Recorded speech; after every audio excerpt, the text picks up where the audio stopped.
The question of how and why the United Nations is the crux of the great conspiracy to destroy the sovereignty of the United States and the enslavement of the American people within a UN one-world dictatorship is a complete and unknown mystery to the vast majority of the American people. The reason for this unawareness of the frightening danger to our country and to the entire free world is simple. The masterminds behind this great conspiracy have absolute control of all of our mass communications media, especially television, the radio, the press, and Hollywood. We all know that our State Department, the Pentagon, and the White House have brazenly proclaimed that they have the right and the power to manage the news, to tell us not the truth, but what they want us to believe. They have seized that power on orders from their masters of the great conspiracy. And the objective is to brainwash the people into accepting the phony peace bait to transform the United States into an enslaved unit of the United Nations one-world government. First of all, bear in mind that the so-called UN police action in Korea, fought by the United States, in which 150,000 of our sons were murdered and maimed, was part of the plot, just as the undeclared by Congress war in Vietnam, in which our sons are dying, is part of the plot, just as the plot against Rhodesia and South Africa, in which our sons will be dying, is part of the UN plot. However, the vitally important thing for all Americans, all you mothers of the boys who died in Korea and are now dying in Vietnam, to know is that our so-called leaders in Washington, whom we elected to safeguard our nation and our Constitution, are the betrayers, and that behind them are a comparatively small group of men whose sole objective is to enslave the whole world of humanity in their satanic plot of one world government. Now, in order to give you a very clear picture of this satanic plot, I will go back to its beginning, clear back in the middle of the 18th century, and name the men who put that plot into action, and then bring you down to the present, today's status of that plot. Now, as a matter of further intelligence, a term used by the FBI, let me clarify the meaning of the expression, "He is a liberal." The enemy, meaning the one-world conspirators, have seized upon that word liberal as a cover-up for their activities. It sounds so innocent and so humanitarian to be liberal. We'll make sure that the person who calls himself a liberal or is described as a liberal is not in truth a red. Now then, this satanic plot was launched back in the 1760s when it first came into existence under the name of the Illuminati. This Illuminati was organized by one Adam Weishaupt, born a Jew, who was converted to Catholicism and became a Catholic priest, and then, at the behest of the then newly organized House of Rothschild, defected and organized the Illuminati. Naturally, the Rothschilds financed that operation. And every war since then, beginning with the French Revolution, has been promoted by the Illuminati operating under various names and guises. I say under various names and guises because after the Illuminati was exposed and became too notorious, Weishaupt and his co-conspirators began to operate under various other names. In the United States, immediately after World War I, they set up what they called the Council on Foreign Relations, commonly referred to as the CFR. And this CFR is actually the Illuminati in the United States. And its hierarchy, the masterminds in control of the CFR, to a very great extent, are the descendants of the original Illuminati conspirators.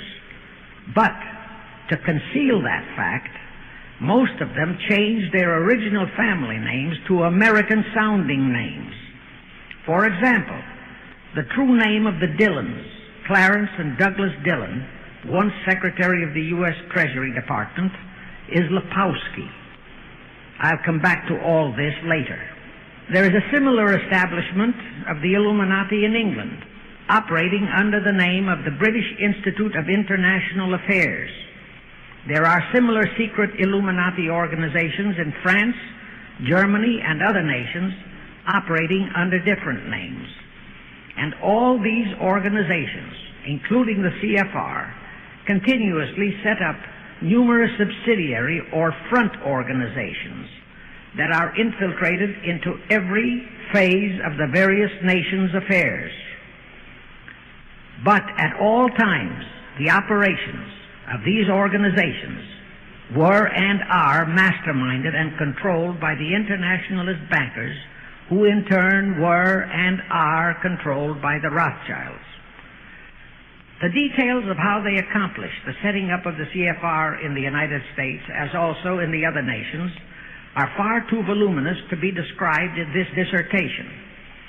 But you can find it complete in News Bulletin number 122, entitled UN is Spawn of the Illuminati, and News Bulletin number 123, entitled CFR Completely Unmasked as Illuminati.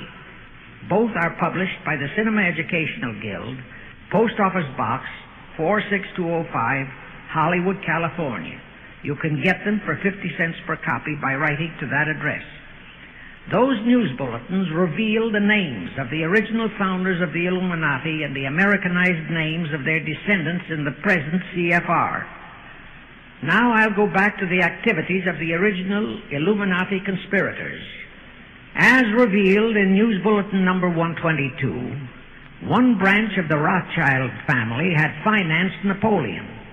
Another branch of the Rothschilds, both branches the real masterminds of the Illuminati, financed Britain, Germany, and the other nations in the Napoleonic Wars. Immediately after the Napoleonic Wars, the Illuminati assumed that all the nations were so destitute and so weary of wars that they'd be glad for any solution. So the Rothschild stooges set up what they called the Congress in Vienna, and at that meeting they tried to create the first League of Nations, their first attempted one-world government, on the theory that all the crowned heads of the European governments were so deeply in debt to them that they would willingly or unwillingly serve as their stooges. But the Tsar of Russia caught the stench of the plot and completely torpedoed it. The enraged Nathan Rothschild, then the head of that dynasty, vowed that someday he or his descendants would destroy the Tsar and his entire family. And his descendants did accomplish that very threat in 1917. At this point, bear in mind that the Illuminati was not set up to operate on a short-range basis.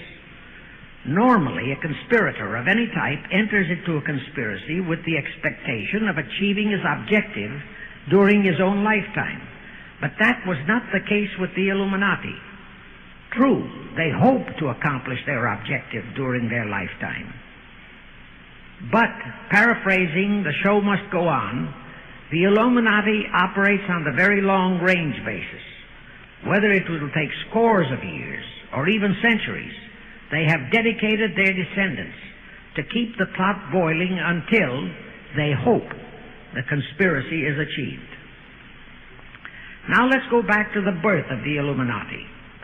Adam Weishaupt was a Jesuit-trained professor of canon law, teaching in Ingolstadt University when he defected from Christianity to embrace the Luciferian conspiracy.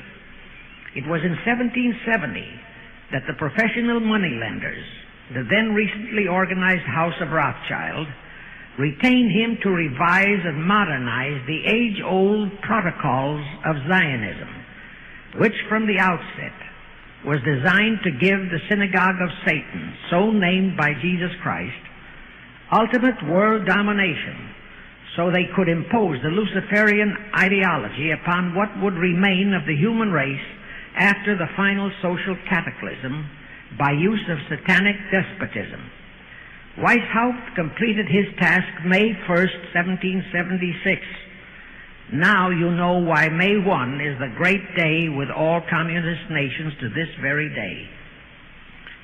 That was the day, May 1, 1776, that Weishaupt completed his plan and officially organized the Illuminati to put the plan into execution. That plan required the destruction of all existing governments and religions. That objective was to be reached by dividing the masses of people whom he, Weishaupt, termed Goyim, or human cattle, into opposing camps in ever-increasing numbers on political, social, economic, and other issues, the very conditions we have in our country today. The opposing sides were then to be armed and incidents provided which would cause them to fight and weaken themselves and gradually destroy national governments and religious institutions. Again, I say, the very conditions in the world today. And at this point, let me stress a prime feature of the Illuminati plans. When and if their blueprint for world control, the protocols of the elders of Zion, is discovered and exposed, they would wipe all the Jews off the face of the earth in order to divert suspicions from themselves. If you think this is far-fetched, bear in mind that they permitted Hitler, a liberal socialist himself, who was financed by Krupp, Kennedy, the Warburgs, and the Rothschilds, to incinerate 600,000 Jews. Now, just why did the conspirators choose the word Illuminati for their satanic organization? Weishaupt himself said that the word is derived from Lucifer and means holders of the light, using the lie that his objective was to bring about a one-world government to enable those with mental ability to govern the world and prevent all wars in the future. In short, using the word peace on earth as his bait, exactly as that same bait, peace, was used by the 1945 conspirators to foist the United Nations on us. Weishaupt, financed, I repeat, by the Rothschilds, recruited some 2,000 paid followers. These included the most intelligent men in the fields of arts and letters, education, the sciences, finance, and industry. He then established lodges of the Grand Orient, Masonic lodges, to be their secret headquarters. And I again repeat that in all of this, he was acting under orders from the House of Rothschild. The main features of the Weishaupt plan of operation required his Illuminati to do the following things to help them to accomplish their purpose. Number one, use monetary and sex bribery to obtain control of men already in high places in the various levels of all governments and other fields of endeavor. Once influential persons had fallen for the lies, deceits, and temptations of the Illuminati, they were to be held in bondage by application of political and other forms of blackmail, threats of financial ruin, public exposure and physical harm, even death, to themselves and loved members of their families. Do you realize how many present top officials in our federal government in Washington are controlled in just that way by the CFR? Do you realize how many homosexuals in our State Department, the Pentagon, all federal agencies, even in the White House, are controlled that way? Number two, Illuminati on the faculties of colleges and universities were to cultivate students possessing exceptional mental ability, belonging to well-bred families with international leanings, and recommend them for special training in internationalism. Such training was to be provided by granting scholarships to those selected by the Illuminists. That gives you an idea what a Rhodes Scholarship means. It means indoctrination into accepting the idea that only a one-world government can put an end to recurring wars and strife. That's how the United Nations was sold to the American people. One of the most notable Rhodes Scholars we have in our country is Senator William J. Fulbright, sometimes referred to as Half-Bright. His entire voting record spells Illuminati. All such scholars were to be first persuaded and then convinced that men of special talent and brains have the right to rule those less gifted on the ground that the masses don't know what is best for them physically, mentally, and spiritually. In addition to the Rhodes and similar scholarships, today there are 3 special Illuminati schools located in Gordonstown in Scotland, Salem in Germany, and Anavryta in Greece. These 3 are known ones, but there are others that are kept undercover. Prince Philip, the husband of Britain's Queen Elizabeth, was educated at Gordonstown at the instigation of Lord Louis Mountbatten, his uncle, a Rothschild relative who became Britain's admiral of the fleet after World War II ended. Number 3, all influential people trapped into coming under the control of the Illuminati, plus the students who had been specially educated and trained, were to be used as agents and placed behind the scenes of all governments as experts and specialists, so they would advise the top executives to adopt policies which would, in the long run, serve the secret plans of the Illuminati one-world conspiracy and bring about the destruction of the governments and religions they were elected or appointed to serve. Do you know how many such men operate in our government at this very time? Rusk, McNamara, Hubert Humphrey, Fulbright, Kuchel, and go on and on and on.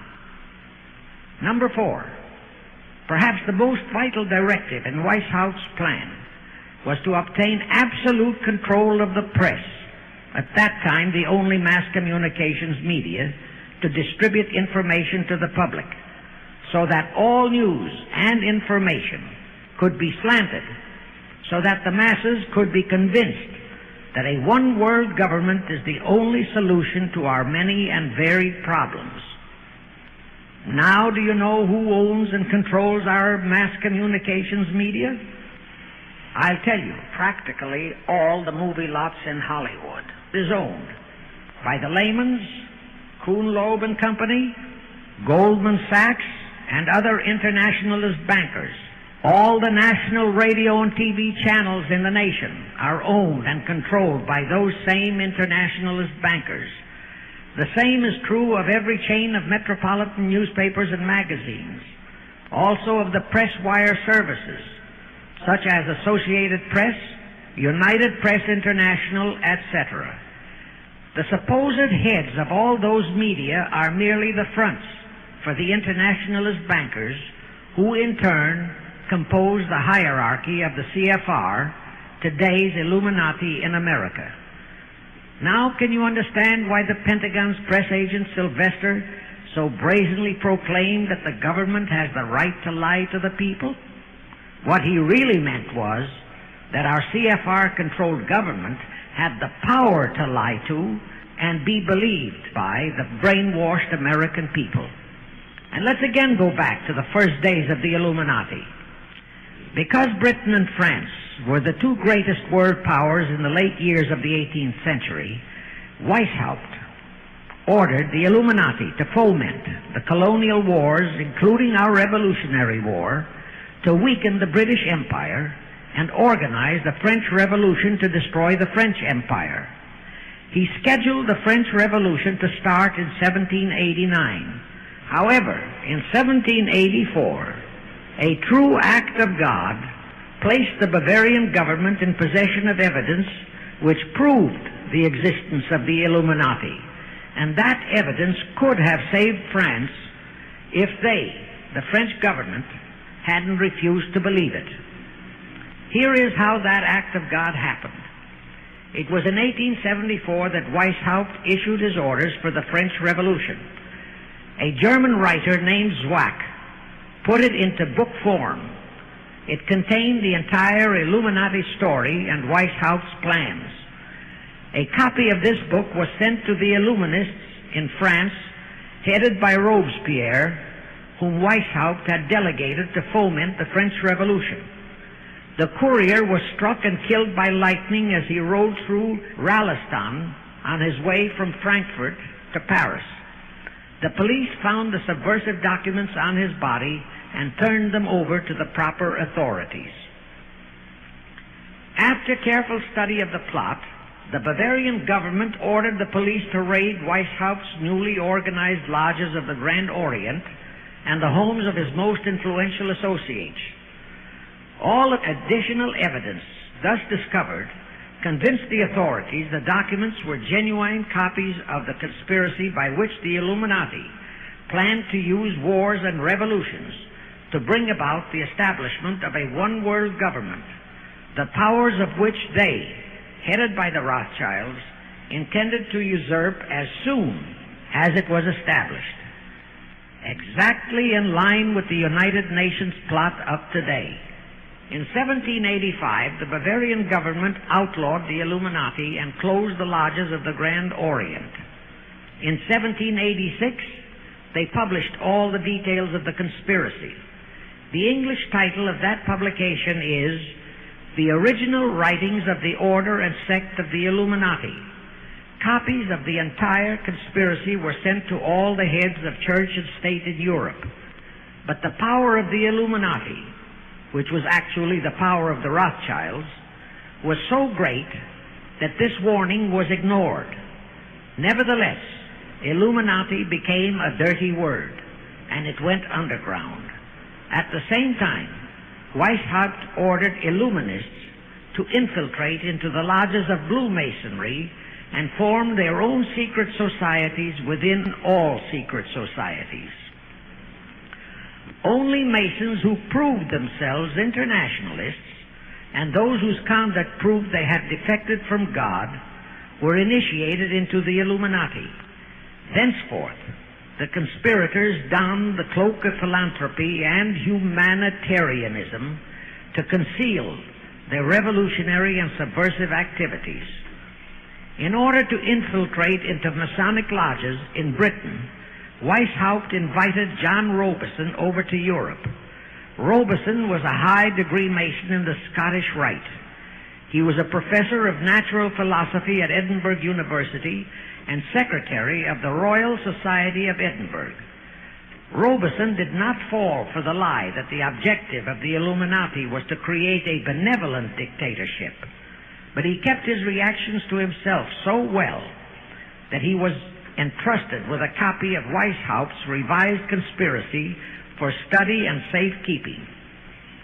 Anyway, because the heads of state and church in France were deluded into ignoring the warnings given them, the revolution broke out in 1789 as scheduled by Weishaupt.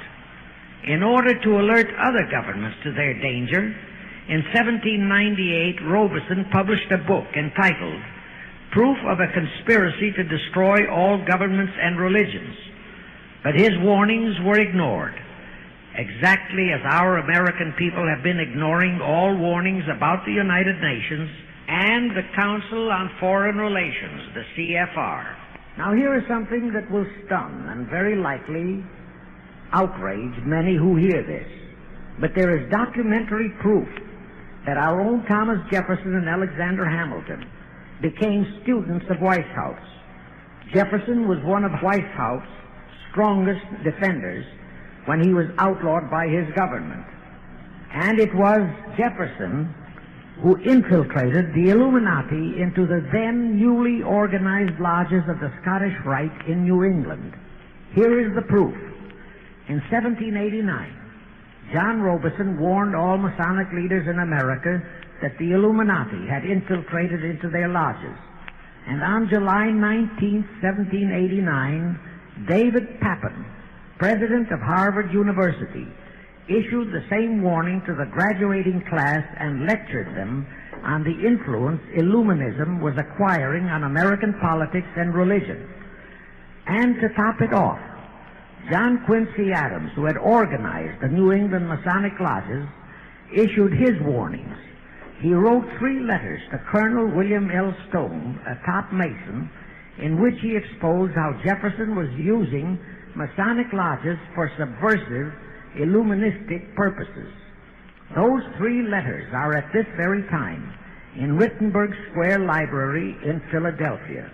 In short, Jefferson, founder of the Democratic Party, was a member of the Illuminati, which at least partly accounts for the condition of the party at this time.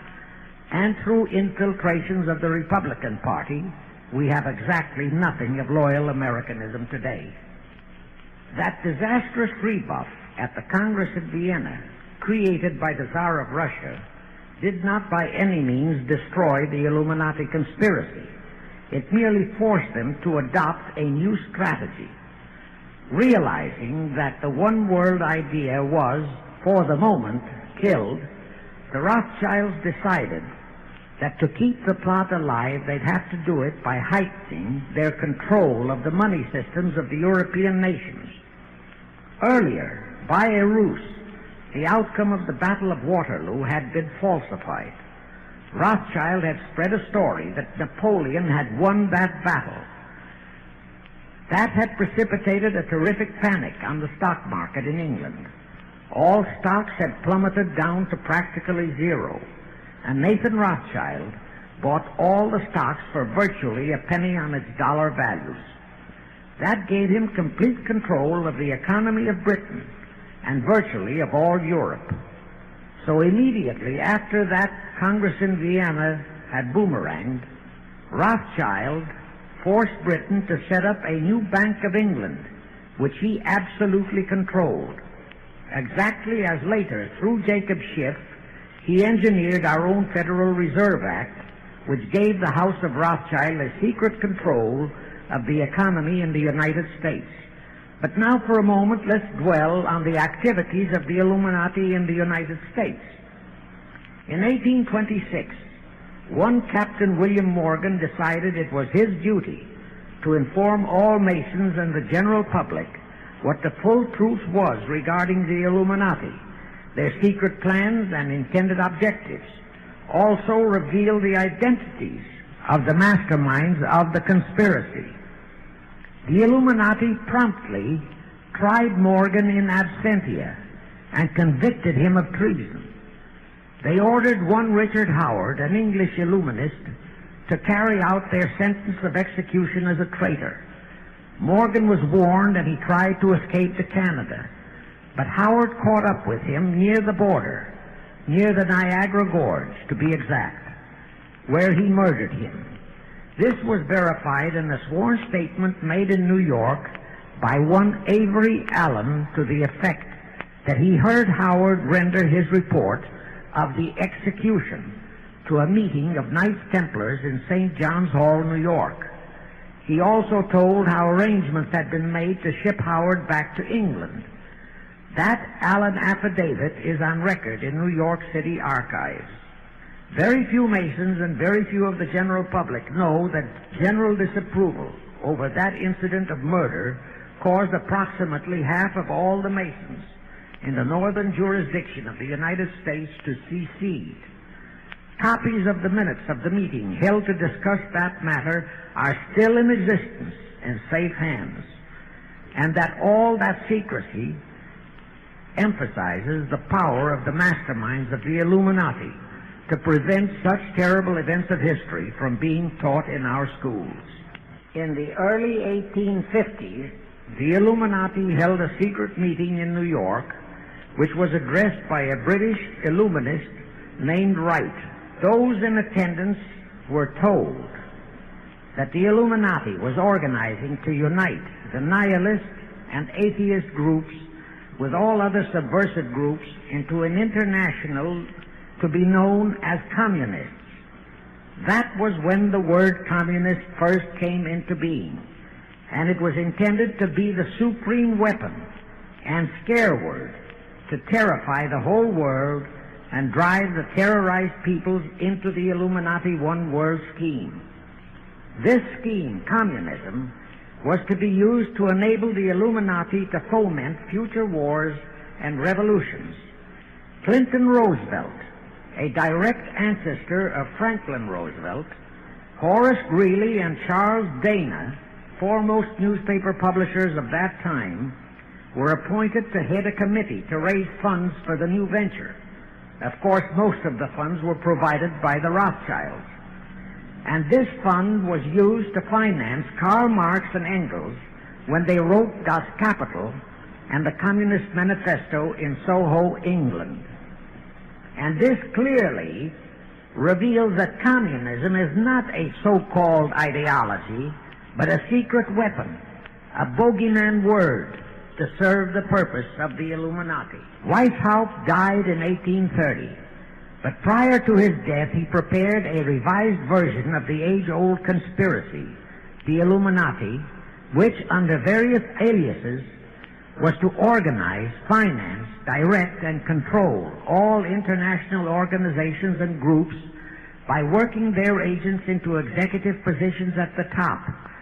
In the United States, we have Woodrow Wilson, Franklin Roosevelt, Jack Kennedy, Johnson, Rusk, McNamara, Fulbright, etc. as prime examples.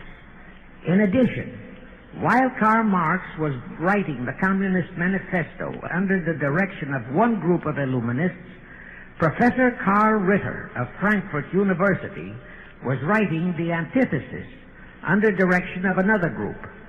The idea was that those who direct the overall conspiracy could use the differences in those two so-called ideologies to enable them to divide larger and larger members of the human race into opposing camps so that they could be armed and then brainwashed into fighting and destroying each other, and particularly to destroy all political and religious institutions.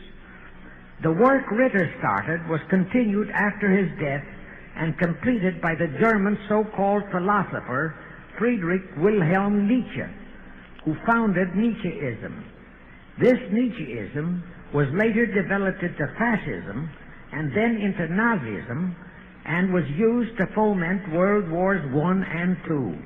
In 1834, the Italian revolutionary leader Giuseppe Mazzini was selected by the Illuminati to direct their revolutionary program throughout the world. He served in that capacity until he died in 1872. But some years before he died, Mazzini had enticed an American general named Albert Pike into the Illuminati. Pike was fascinated by the idea of a one-world government, and ultimately he became the head of this Luciferian conspiracy. Between 1859 and 1871, he, Pike, worked out a military blueprint for 3 world wars and various revolutions throughout the world, which he considered would forward the conspiracy to its final stage in the 20th century. Again, I remind that these conspirators were never concerned with immediate success. They always operated on a long-range view. Pike did most of his work in his home in Little Rock, Arkansas. But a few years later, when the Illuminati's lodges of the Grand Orient became suspect and repudiated because of Mazzini's revolutionary activities in Europe, Pike organized what he called the New and Reformed Palladian Rite.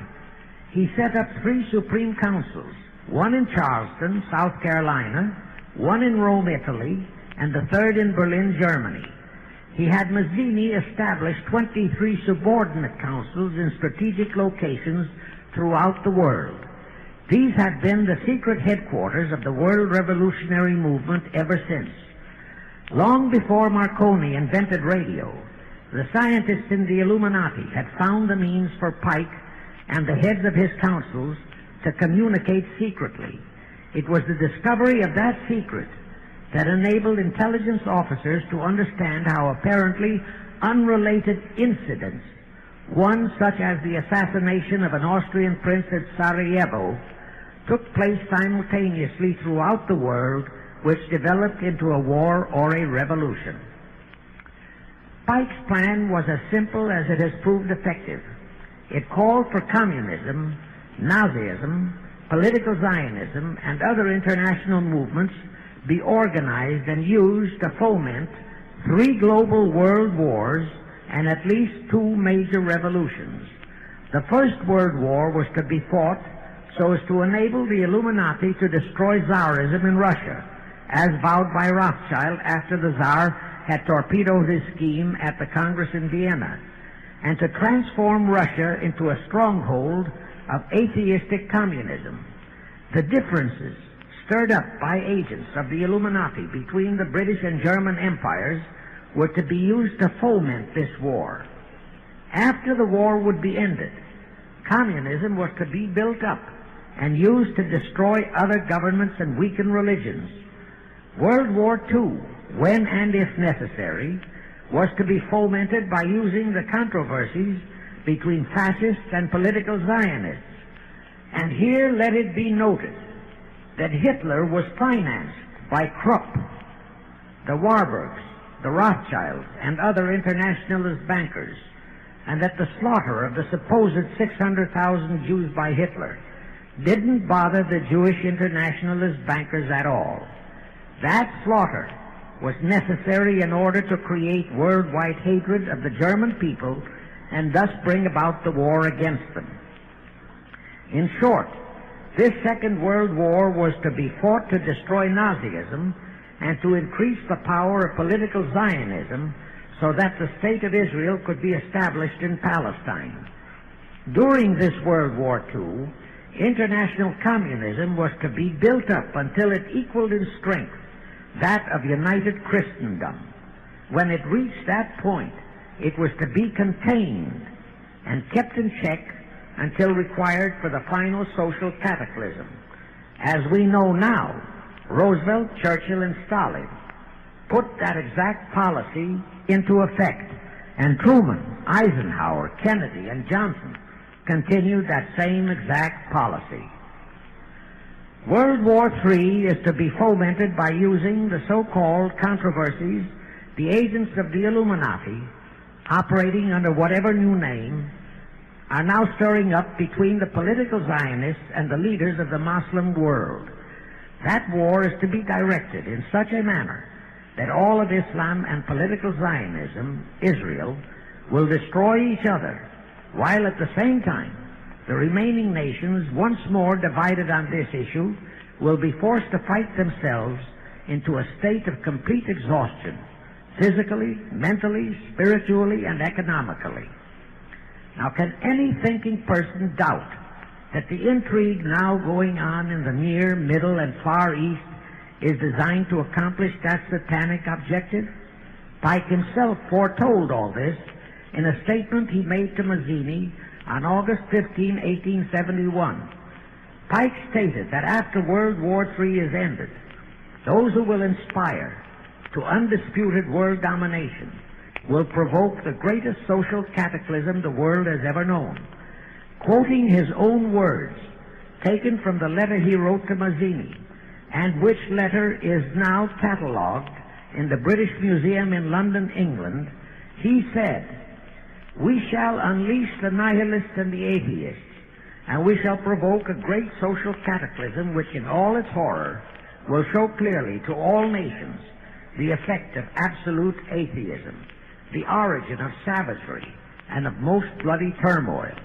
Then everywhere the people forced to defend themselves against the world minority of revolutionaries will exterminate those destroyers of civilization, and the multitudes disillusioned with Christianity, whose deistic spirits will be from that moment on without direction and leadership, and anxious for an ideal but without knowledge where to send its adoration, will receive the true light through the universal manifestation of the pure doctrine of Lucifer, brought finally out into public view, a manifestation which will result from a general reactionary movement which will follow the destruction of Christianity and atheism, both conquered and exterminated at the same time."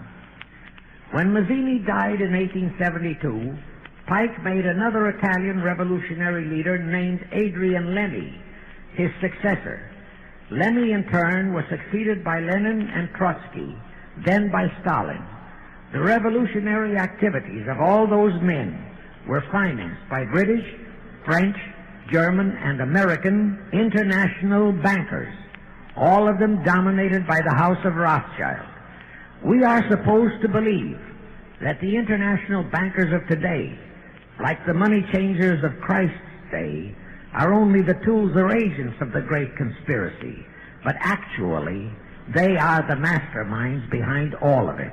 While the general public has been brainwashed by all the mass communications media into believing that communism is a movement of the so-called workers, the actual fact is that both British and American intelligence officers have authentic documentary evidence that international liberals operating through their international banking houses, particularly the House of Rothschild, have financed both sides in every war and revolution since 1776.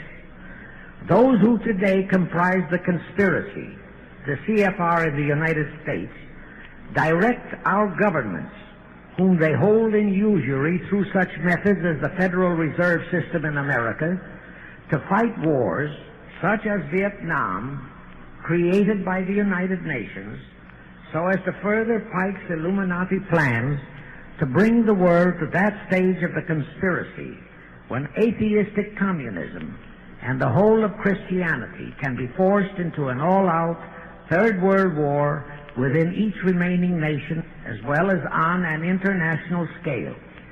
The headquarters of the great conspiracy in the late 1700s was in Frankfurt, Germany, where the House of Rothschild had been established by Mayer Anschelm, who adopted the Rothschild name and linked together other international financiers who had literally sold their souls to the devil.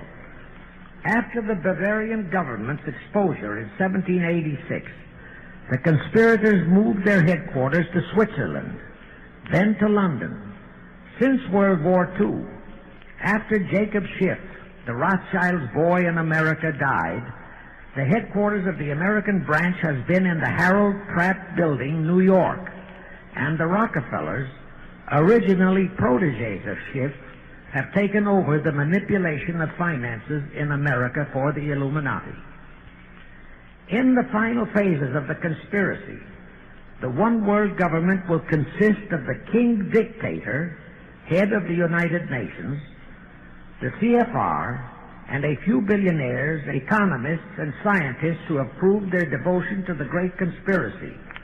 All others are to be integrated into a vast conglomeration of mongrelized humanity, actually slaves. Now let me show you how our federal government and the American people have been sucked into the one-world takeover plot of the Illuminati great conspiracy. And always bear in mind that the United Nations was created to become the housing for that one-world so-called liberal conspiracy. The real foundations of the plot for the takeover of the United States were laid during the period of our Civil War. Not that Weishaupt and the earlier masterminds had ever overlooked the New World. As I have previously indicated, Weishaupt had his agents planted over here as far back as the Revolutionary War. But George Washington was more than a match for them. It was during the Civil War that the conspirators launched their first concrete efforts. We know that Judah Benjamin, chief advisor of Jefferson Davis, was a Rothschild agent. We also know that there were Rothschild agents planted in Abraham Lincoln's cabinet who tried to sell him into a financial dealing with the House of Rothschild. But old Abe saw through the scheme and bluntly rejected it, thereby incurring the undying enmity of the Rothschilds, exactly as the Russian Tsar did when he torpedoed their first League of Nations at the Congress in Vienna. Investigation of the assassination of Lincoln revealed that the assassin, Booth, was a member of a secret conspiratorial group. Because there were a number of highly important government officials involved, The name of the group was never revealed, and it became a mystery, exactly as the assassination of Jack Kennedy still is a mystery. But I am sure it will not for long remain a mystery. Anyway, the ending of the Civil War destroyed, temporarily, all chances of the House of Rothschild to get a clutch on our money system, such as they had acquired in Britain and other nations in Europe. I say temporarily because the Rothschilds and the masterminds of the conspiracy never quit. So they had to start from scratch, but they lost no time in getting started. Shortly after the Civil War, a young immigrant who called himself Jacob H. Schiff arrived in New York. Jacob was a young man with a mission for the House of Rothschild. Jacob was the son of a rabbi, born in one of Rothschild's houses in Frankfurt, Germany. I won't go deeply into his background. The important point is that Rothschild recognized in him not only a potential money wizard, but more important, he also saw the latent Machiavellian qualities in Jacob that could, as it did, make him an invaluable functionary in the great one-world conspiracy. After a comparatively brief training period in the Rothschilds' London bank, Jacob left for America with instructions to buy into a banking house, which was to be the springboard to acquire control of the money system of the United States. Actually, Jacob came here to carry out 4 specific assignments. Number 1, and most important, was to acquire control of America's money system. Number 2, find desirable men who, for a price, would be willing to serve as stooges for the great conspiracy and promote them into high places in our federal government, our Congress, in the U.S. Supreme Court, and all federal agencies. Number 3, create minority group strife throughout the nations, particularly between whites and blacks. Number 4, create a movement to destroy religion in the United States, but Christianity to be the chief target. Earlier, I stated that Jacob Schiff came to America with orders by Rothschild to carry out 4 specific directives. The first and most important one was to get control of the United States money system. Let's trace Schiff's step to accomplish that directive. As a first step, he had to buy into a banking house, but it had to be the kind of a house that he could absolutely control and mold for that primary objective of entrapping our U.S. money system. After carefully scouting around, Jacob bought a partnership in a firm that called itself Kuhn and Loeb. Like Schiff, Kuhn and Loeb were immigrants from German Jewish ghettos. They came to the United States in the mid-1840s. Both started their business careers as itinerant pack peddlers. In the early 1850s, they pooled their interests and set up a merchandising store in Lafayette, Indiana, under the firm name of Kuhn and Loeb, servicing the covered wagon settlers on their way west. In the years that followed, they set up similar stores in Cincinnati and St. Louis. Then they added pawnbroking to their merchandising pursuits. From that to money lending was a short and quick step. By the time Schiff arrived on the scene, Kuhn and Loeb was a well-known private banking firm, and this is the firm Jacob bought into. Shortly after he became a partner in Kuhn and Loeb, Schiff married Loeb's daughter, Teresa. Then he bought out Kuhn's interests and moved the firm to New York, and Kuhn and Loeb became Kuhn, Loeb and Company, international bankers with Jacob Schiff, agent of the Rothschilds, ostensibly the sole owner. And throughout his career, this blend of Judas and Machiavelli, the first hierarch of the Illuminati, great conspiracy in America, posed as a generous philanthropist and a man of great holiness, the cover-up policy set forth by the Illuminati. As I have stated, the first great step of the conspiracy was to be the entrapment of our money system. To achieve that objective, Schiff had to get full cooperation of the then big banker elements in America, and that was easier said than done. Even in those years, Wall Street was the heart of the American money mart, and J.P. Morgan was its dictator. Next in line were the Drexels and the Biddles in Philadelphia. All the other financiers, big and little, danced to the music of those three houses, but particularly to that of Morgan. All of those three were proud, haughty, arrogant potentates. For the first few years, they viewed the little bewhiskered man from the German ghettos with utter contempt. But Jacob knew how to overcome that. He threw a few Rothschild bones to them, said bones being distribution in America of desirable European stock and bond issues. Then he discovered he had a still more potent weapon in his hands in the following. It was in the decades following our Civil War that our industries began to burgeon. We had great railroads to build. The oil, mining, steel, textile industries were bursting out of their swaddling clothes. All that called for vast financing. Much of that financing had to come from abroad. That meant the House of Rothschild. And that was when Schiff came into his own. He played a very crafty game. He became the patron saint of John D. Rockefeller, Edward R. Harriman, and Andrew Carnegie. He financed the Standard Oil Company for Rocky, the railroad empire for Harriman, and the steel empire for Carnegie. But instead of hogging all the other industries for Kuhn, Loeb and Company, he opened the doors of the House of Rothschild to Morgan, Biddle, and Drexel.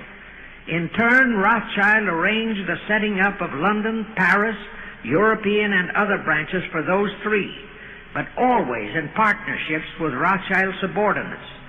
And Rothschild made it very clear to all those men that Schiff was to be the boss in New York. Thus, at the turn of the century, Schiff had a tight control of the entire banking fraternity on Wall Street, which by then, with Schiff's help, included Lehman Brothers, Goldman Sachs, and other internationalist banks, headed by men chosen by the Rothschilds. In short, that meant control of the nation's money powers, and he was then ready for the giant step, the entrapment of our national money system. Now, under our Constitution, all control of our money system is vested solely in our Congress. Schiff's next important step was to seduce our Congress to betray that constitutional edict by surrendering that control to the hierarchy of the Illuminati's great conspiracy. In order to legalize that surrender and thus make the people powerless to resist it, it would be necessary to have Congress enact special legislation. To accomplish that, Schiff would have to infiltrate stooges into both houses of Congress, stooges powerful enough to railroad Congress into passing such legislation. Equally, or even more important, he would have to plant a stooge in the White House, a president without integrity and without scruples, who would sign that legislation into law. To accomplish that, he had to get control of either the Republican or the Democratic Party. The Democratic Party was the more vulnerable. It was the hungrier of the two parties. Except for Grover Cleveland, the Democrats had been unable to land one of their men in the White House since before the Civil War. There were two reasons for that. Number one, poverty of the party. Number two, there were considerably more Republican-minded voters than Democrats. The poverty matter was not a great problem, but the voter problem was a different story. But as I previously said, Schiff was a smart cookie. Here is the atrocious and murderous method he employed to solve that voter problem. His solution emphasizes how very little the Jewish internationalist bankers care about their own racial brethren, as you shall see. Suddenly, around 1890, there broke out a nationwide series of pogroms in Russia. Many, many thousands of innocent Jews, men, women, and children, were slaughtered by the Cossacks and other peasants. Similar pogroms with similar slaughter of innocent Jews broke out in Poland, Romania, and Bulgaria. All those pogroms were fomented by Rothschild agents. As a result, Jewish terrified refugees from all those nations swarmed into the United States, and that continued throughout the next 2 or 3 decades because the pogroms were continuous through all those years. All those refugees were aided by self-styled humanitarian committees set up by Schiff, the Rothschilds, and all the Rothschild affiliates. In the main, the refugees streamed into New York, but the Schiff-Rothschild humanitarian committees found ways to shuffle many of them into other large cities, such as Chicago, Boston, Philadelphia, Detroit, Los Angeles, etc. All of them were quickly transformed into naturalized citizens and educated to register as Democrats. Thus, all of that so-called minority group became solid Democratic voter blocs in their communities, all controlled and maneuvered by their so-called benefactors. And shortly after the turn of the century, they became vital factors in the political life of our nation. That was one of the methods Schiff employed to plant men like Nelson Aldrich in our Senate and Woodrow Wilson in the White House. At this point, let me remind you of another of the important jobs that was assigned to Schiff when he was dispatched to America. I refer to the job of destroying the unity of the American people by creating minority group and racial strife. By the pogrom-driven Jewish refugees into America, Schiff was creating one ready-made minority group for that purpose. But the Jewish people as a whole, made fearful by the pogroms, could not be depended upon to create the violence necessary to destroy the unity of the American people. But right within America, there was an already made-to-order, although as yet a sleeping minority group, the Negroes, who could be sparked into so-called demonstrations, rioting, looting, murder, and every other type of lawlessness. All that was necessary was to incite and arouse them. Together, those two minority groups, properly maneuvered, could be used to create exactly the kind of strife in America the Illuminati would need to accomplish their objective. Thus, at the same time that Schiff and his co-conspirators were laying their plans for the entrapment of our money system, they were also perfecting plans to hit the unsuspecting American people with an explosive and terrifying racial upheaval that would tear the people into hate fractions and create chaos throughout the nation, especially on all college and university campuses, all protected by Earl Warren decisions and our so-called leaders in Washington. Of course, perfecting those plans required time and infinitely patient organizing. Now, to remove all doubts, I'll take a few moments to give you documentary proof of this racial strife plot. First of all, they had to create leaderships and organizations to draw in millions of dupes, both Jewish and Negroes, who would do the demonstrating and commit the rioting, looting, and lawlessness. So in 1909, Schiff, the Laymans, and other conspirators organized and set up the National Association for the Advancement of the Colored People, known as the NAACP. The presidents, directors, and legal counsels of the NAACP were always white men, Jews appointed by Schiff. And this is the case to this very day. Then, in 1913, the Schiff Group organized the Anti-Defamation League of the B'nai B'rith, commonly known as the ADL, to serve as the Gestapo and hatchet man outfit for the entire Great Conspiracy. Today, this sinister ADL maintains over 2,000 agencies in all parts of the country, and they advise and completely control every action of the NAACP, CORE, of the Urban League, of all the other so-called Negro civil rights organizations throughout the nation, including such leaders as Martin Lucifer King, Stokely Carmichael, Bayard Rustin, and others of that ilk.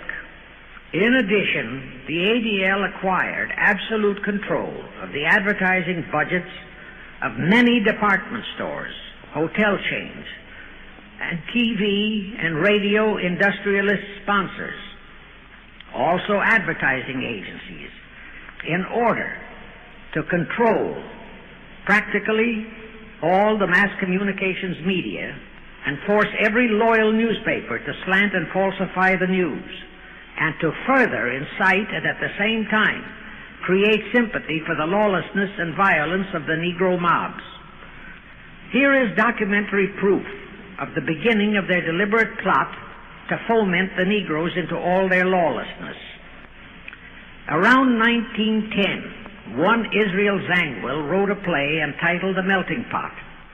It was sheer propaganda to incite the Negroes and Jews, because the play purportedly visualized how the American people were discriminating against and persecuting Jews and Negroes.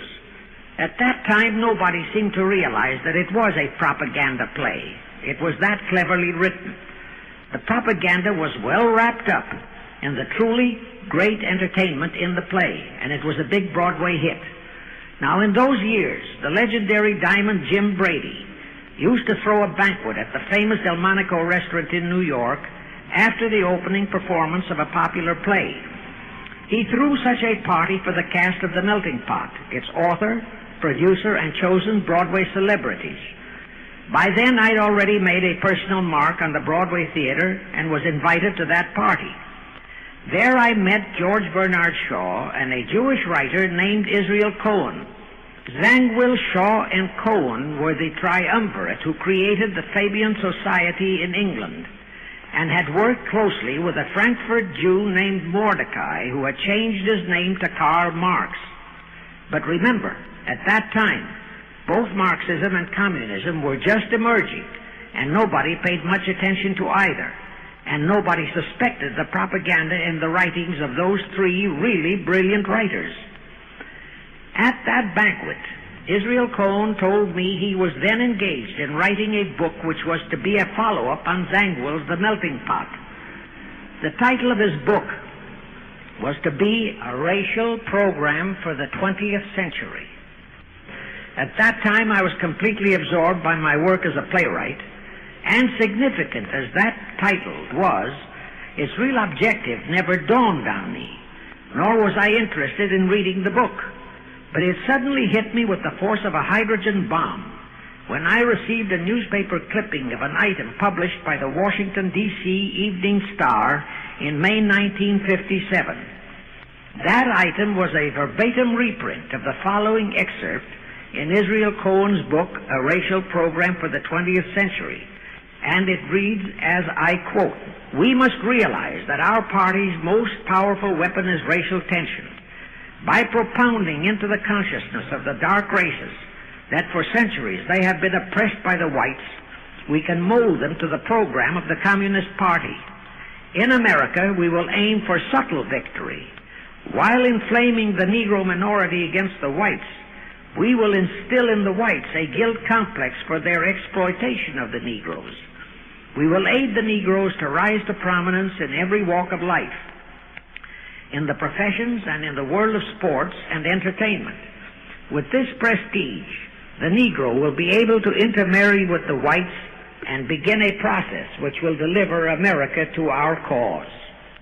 That same excerpt was entered into the Congressional Record of June 7, 1957 by Representative Thomas G. Abernathy. Thus the authenticity of that passage in Cohen's book was fully established. But the one question that remained in my mind was whether it represented the official policy or plot of the Communist Party or just a personal expression of Cohen himself. Hence I sought more proof, and I found it. In an official pamphlet published in 1935 by the New York Communist Party's official Workers' Library Publishers. That pamphlet was entitled, "The Negroes in a Soviet America." It urged the Negroes to rise up, form a Soviet state in the South, and apply for admission to the Soviet Union. It contained a firm pledge that the revolt would be supported by all American Reds and all so-called liberals. On page 38, it promised that a Soviet government would confer greater benefits to Negroes than to whites. And again, this official communist pamphlet pledged that, I quote, "Any act of discrimination or prejudice against a Negro will become a crime under the revolutionary law," unquote. That statement proved that the excerpt in Israel Cohen's book, published in 1913, was an official edict of the Communist Party and directly in line with the Illuminati blueprint for world revolution issued by Weishaupt and later by Albert Pike. Now there's only one question, and that is to prove that the communist regime is directly controlled by the American Jacob Schiff and London Rothschild masterminds of the Great Conspiracy.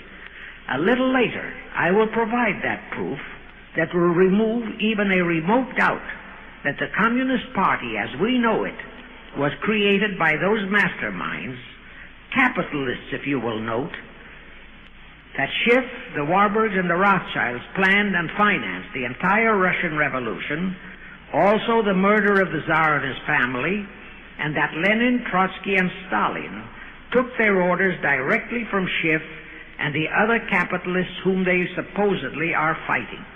Now can you see why the vile Earl Warren and his equally vile co-Supreme Court justices issued that infamous and treasonous desegregation decision in 1954? It was to aid and abet the plot of the Illuminati conspirators to create tension and strife between Negroes and whites. Can you see why the same Earl Warren issued his decision prohibiting Christian prayers and Christmas carols in our schools? It was done to destroy Christianity. Can you see why Eisenhower, despite all the rigid constitutional prohibitions, sent federal troops into a southern state to enforce the desegregation decision? Why Kennedy did likewise? And can you see why Johnson and 66 senators, despite the protests of 90% of the American people, voted for the Consular Treaty, which opens our entire country to Russian spies and saboteurs? All those 66 senators are 20th century Benedict Arnolds. It is up to you and you, all of the American people, to force Congress, our elected servants, to haul in those American traitors for impeachments, and that when proven guilty, they all be given the punishment prescribed for traitors who aid and abet our enemies. And that includes the forcing of rigid investigations by Congress of the CFR and all their fronts, such as the ADL, the NAACP, SNCC, and such Illuminati tools as Martin Lucifer King. Such investigations will completely unmask all the leaders in Washington and the Illuminati and all their affiliations and affiliates as traitors carrying out the Illuminati plot. It will completely unmask the United Nations as the intended crux of the entire plot and force Congress to take the U.S. out of the UN and hurl the UN out of the U.S. In fact, it will destroy the UN and the entire plot. Before I close this phase, I wish to reiterate and stress one vital point, which I urge you to never forget if you wish to save our country for your children and their children. Here is the point. Every unconstitutional and unlawful act committed by Woodrow Wilson, by Franklin Roosevelt, by Truman, Eisenhower, and Kennedy, and are now being committed by Johnson, is exactly in line with the Illuminati conspirators' centuries-old plot outlined by Weishaupt and Albert Pike. Every vicious decision issued by the traitorous Earl Warren and his equally traitorous Supreme Court justices was directly in line with what the Illuminati blueprint required. That all the treason committed by our State Department under Rusk and earlier by John Foster Dulles and Marshall, also all the treason committed by McNamara and his predecessors, is directly in line with that same Illuminati blueprint for the takeover of the world. Also the amazing treason by various members of our Congress, especially by the 66 senators who signed for the Consular Treaty, has been committed on orders from the Illuminati.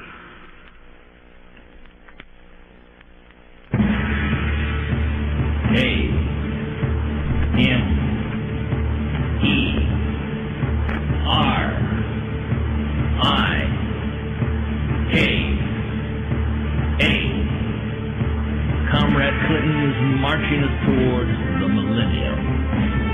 His agenda, a new world order.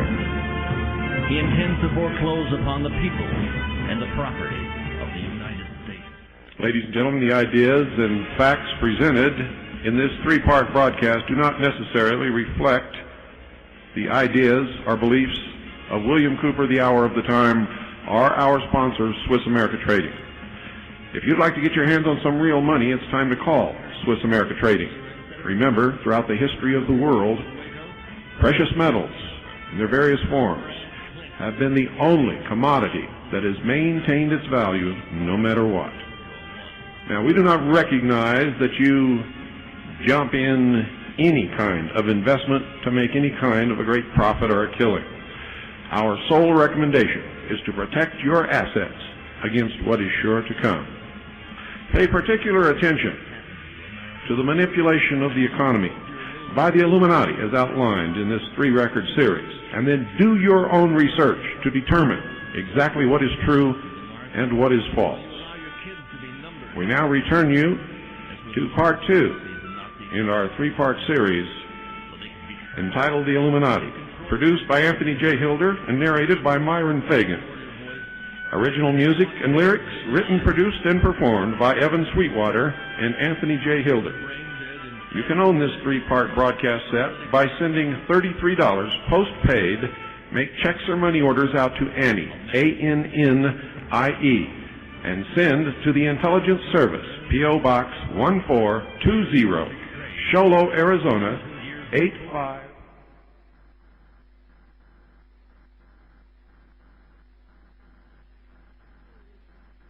Also revealed the Schiff Rothschild control of not only Karl Marx, but of Lenin, Trotsky, and Stalin, who created the revolution in Russia and set up the Communist Party. It was in 1908 that Schiff decided the time had come for his seizure of our money system. His chief lieutenants in that seizure were Colonel Edward Mandel House, who's an executive and courier for Schiff, as I shall show, Bernard Baruch, and Herbert Lehman. In the fall of that year, they assembled in secret conclave at the Jekyll Island Hunt Club, owned by J.P. Morgan at Jekyll Island, Georgia. Among those present were J.P. Morgan, John D. Rockefeller, Colonel House, Senator Nelson Aldrich, Schiff, Stillman and Vanderlip of the New York National City Bank, W. and J. Seligman, Eugene Meyer, Bernard Baruch, Herbert Lehman, Paul Warburg, in short, all of the international bankers in America, all of them members of the hierarchy of the Illuminati's great conspiracy. A week later, they emerged with what they called the Federal Reserve System. Senator Aldrich was the stooge who was to railroad it through Congress. But they held that railroading in abeyance for one chief reason. They would first have to plant their man, an obedient stooge, in the White House to sign the Federal Reserve Act into law. They knew that even if the Senate would pass that act unanimously, the then newly elected President Taft would promptly veto it. So they waited. In 1912, their man, Woodrow Wilson, was elected to the presidency. Immediately after Wilson was inaugurated, Senator Aldrich railroaded the Federal Reserve Act through both houses of Congress, and Wilson promptly signed it, and the Federal Reserve Act became law. That heinous act of treason was committed in December 23, 1913, 2 days before Christmas, when all the members of Congress, except for several carefully picked representatives and 3 equally carefully picked senators, were away from Washington. How heinously treasonous was that act? I'll tell you. Our founding fathers knew full well the power of money. They knew that whoever had that power held the destiny of our nation in his hands. Therefore, they carefully guarded this power when they set forth in the Constitution that Congress, the elected representatives of the people, alone would have that power. The constitutional language on this point is brief, concise, and specific, stated in Article 1, Section 8, Paragraph 5, defining the duties and powers of Congress, and I quote, "To coin money, regulate the value thereof, and a foreign coin, and the standard of weights and measures," unquote. But on that tragic, unforgettable day of infamy, December 23, 1913, the men we sent to Washington to safeguard our interests, the representatives and senators and Woodrow Wilson, delivered the destiny of our nation into the hands of two aliens from Eastern Europe, Jacob Schiff and Paul Warburg. Warburg was a very recent immigrant who came here on orders from Rothschild for the express purpose of blueprinting that foul Federal Reserve Act. Now, the vast majority of the American people think that the Federal Reserve System is a United States government-owned agency. That is positively false. All of the stock of the Federal Reserve banks is owned by the member banks, and the heads of the member banks are all members of the hierarchy of the great Illuminati conspiracy known today as the CFR.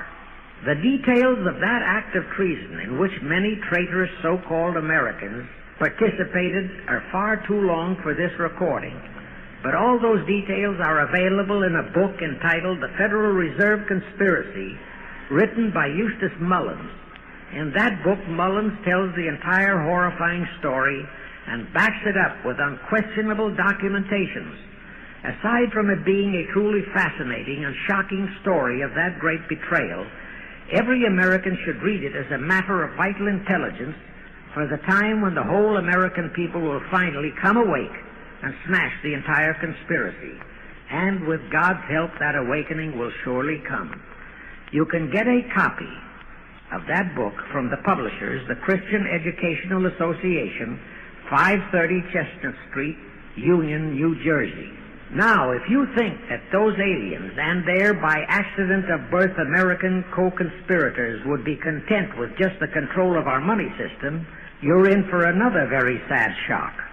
The Federal Reserve System gave the conspirators complete control of our money system, but it in no way touched the earnings of the people, because the Constitution positively forbids what is now known as the 20% withholding tax. But the Illuminati blueprint for one-world enslavement called for the confiscation of all private property and control of individual earning powers. This, and Karl Marx stressed that feature in his blueprint, had to be accomplished by a progressive graduated income tax. As I stated, such a tax could not lawfully be imposed upon the American people. It is succinctly and expressly forbidden by our Constitution. Thus, only an amendment to the Constitution could give the federal government such confiscatory powers. Well, that too was not an insurmountable problem for our Machiavellian plotters. The same elected leaders in both houses of Congress and the same Mr. Woodrow Wilson, who signed the infamous Federal Reserve Act into law, amended the Constitution to make the federal income tax, known as the 16th Amendment, a law of the land. Both are illegal under our Constitution. In short, the same traitors signed both betrayals, the Federal Reserve Act and the 16th Amendment, into law. However, it seems that nobody ever realized that the 16th Amendment was set up to rob, and I do mean rob, the people of their earnings via the income tax provision. The plotters didn't fully use that provision until World War II, when that great humanitarian, Franklin Roosevelt, applied a 20% withholding tax on all small wage earners and up to 90% on higher incomes. Oh, of course, he faithfully promised that it would be only for the duration of the war. But what was a promise to such a charlatan who in 1940 when he was running for his third term, kept proclaiming, "I say again and again and again that I will never send American boys to fight on foreign soil." Remember? He was proclaiming that even as he was already preparing to plunge us into World War II by enticing the Japanese into that sneak attack on Pearl Harbor to furnish him with his excuse. And before I forget, let me remind you that another charlatan named Woodrow Wilson used exactly that same campaign slogan in 1916. His slogan was, "Re-elect the man who will keep your sons out of the war." Exactly the same formula, exactly the same promises. But wait, as Al Jolson used to say, you ain't heard nothing yet. That 16th Amendment income tax trap was intended to confiscate, rob, the earnings only of the common herd, you and me. It was not intended to even touch the huge incomes of the Illuminati gang, the Rockefellers, the Carnegies, the Lehmans, and all the other conspirators. So together with that 16th Amendment, they created what they called the tax-free foundations. That would enable the conspirators to transform their huge wealth into such so-called foundations and avoid payment of virtually all income taxes. The excuse for it was that the earnings of those tax-free foundations would be devoted to humanitarian philanthropy. So we now have the several Rockefeller foundations, the Carnegie Endowment Fund, the Ford Foundation, the Mellon Foundation, and hundreds of similar tax-free foundations. And what kind of philanthropy do these foundations support? Well, they finance all the civil rights groups that are creating all the chaos and rioting all over the country. They finance the Martin Lucifer Kings. The Ford Foundation finances the Center for the Study of Democratic Institutions in Santa Barbara, commonly referred to as Moscow West, and which is headed by Wonderboy Hutchins, Walter Reuther, Irwin Canham, and others of that ilk. In short, the tax-free foundation finance those who are doing the job for the Illuminati Great Conspiracy. And what are the hundreds of billions of dollars they confiscate every year from the earnings of the common herd, you and me, used for? Well, for one thing, there's the foreign aid gimmick, which gave billions to communist Tito, plus gifts of hundreds of jet planes, many of which were turned over to Castro, plus the costs of training communist pilots so that they can the better shoot down our planes, billions to Red Poland, billions to India, billions to Sukarno, billions to other enemies of the United States. That's what that treasonously railroaded 16th Amendment has done to our nation, to the American people, to you and to me, to your children and their children. Our CFR Illuminati-controlled federal government can grant tax-free status to all foundations and pro-red one-word outfits, such as the Fund for the Republic. But if you, or a patriotic pro-organization, is too outspokenly pro-American, they can terrify and intimidate you by finding a misplaced comma in your income tax report and by threatening you with penalties, fines, and even prison. Future historians will wonder how the American people could have been so naive and stupid as to have permitted such audaciously brazen acts of treason as the Federal Reserve Act and the 16th Amendment. Well, they were not naive and they were not stupid. The answer is they trusted the men they elected to safeguard our country and our people, and they just didn't have even an inkling about either betrayal until after each one had been accomplished. It was the Illuminati-controlled mass communications media that kept and is keeping our people naive and stupid and unaware of the treason being committed. Now the great question is, when will the people wake up and do to our traitors of today what George Washington and our founding fathers would have done to Benedict Arnold? Actually, Benedict Arnold was a petty traitor compared to our present traitors in Washington. Now let's go back to the events that followed the rape of our Constitution by the passage of the Federal Reserve Act of the 16th Amendment. With Wilson completely under their control, the masterminds of the great conspiracy put in motion their next and what they hoped would be their final steps to achieve their one-world government. The first of those steps was to be World War I. Why war? Simple. The only excuse for a one-world government is that it will supposedly ensure peace. The only thing that can make people cry for peace is war. War brings chaos, destruction, exhaustion, to winner as well as to loser. It brings economic ruin to both. Most important, it destroys the flower of the young manhood of both. To the saddened and heartbroken oldsters, the mothers and fathers, who are left with nothing but memories of their beloved sons, peace becomes worth any price. And that is the emotion upon which the conspirators depend for the success of their satanic plot. Throughout the 19th century, from 1814 to 1914, the world as a whole was at peace. Such wars as the Franco-Prussian, our own Civil War, the Russo-Japanese War, were what might be termed local disturbances that did not affect the rest of the world. All the great nations were prosperous, the peoples staunchly nationalistic and fiercely proud of their sovereignties. It was utterly unthinkable that the French and the German peoples would be willing to live under a one-world government, or the Turks and the Russians, or the Chinese and the Japanese. Even more unthinkable that a Kaiser Wilhelm, or a Franz Joseph, or a Tsar Nicholas, or any monarch, would willingly and meekly surrender his throne to a one-world government.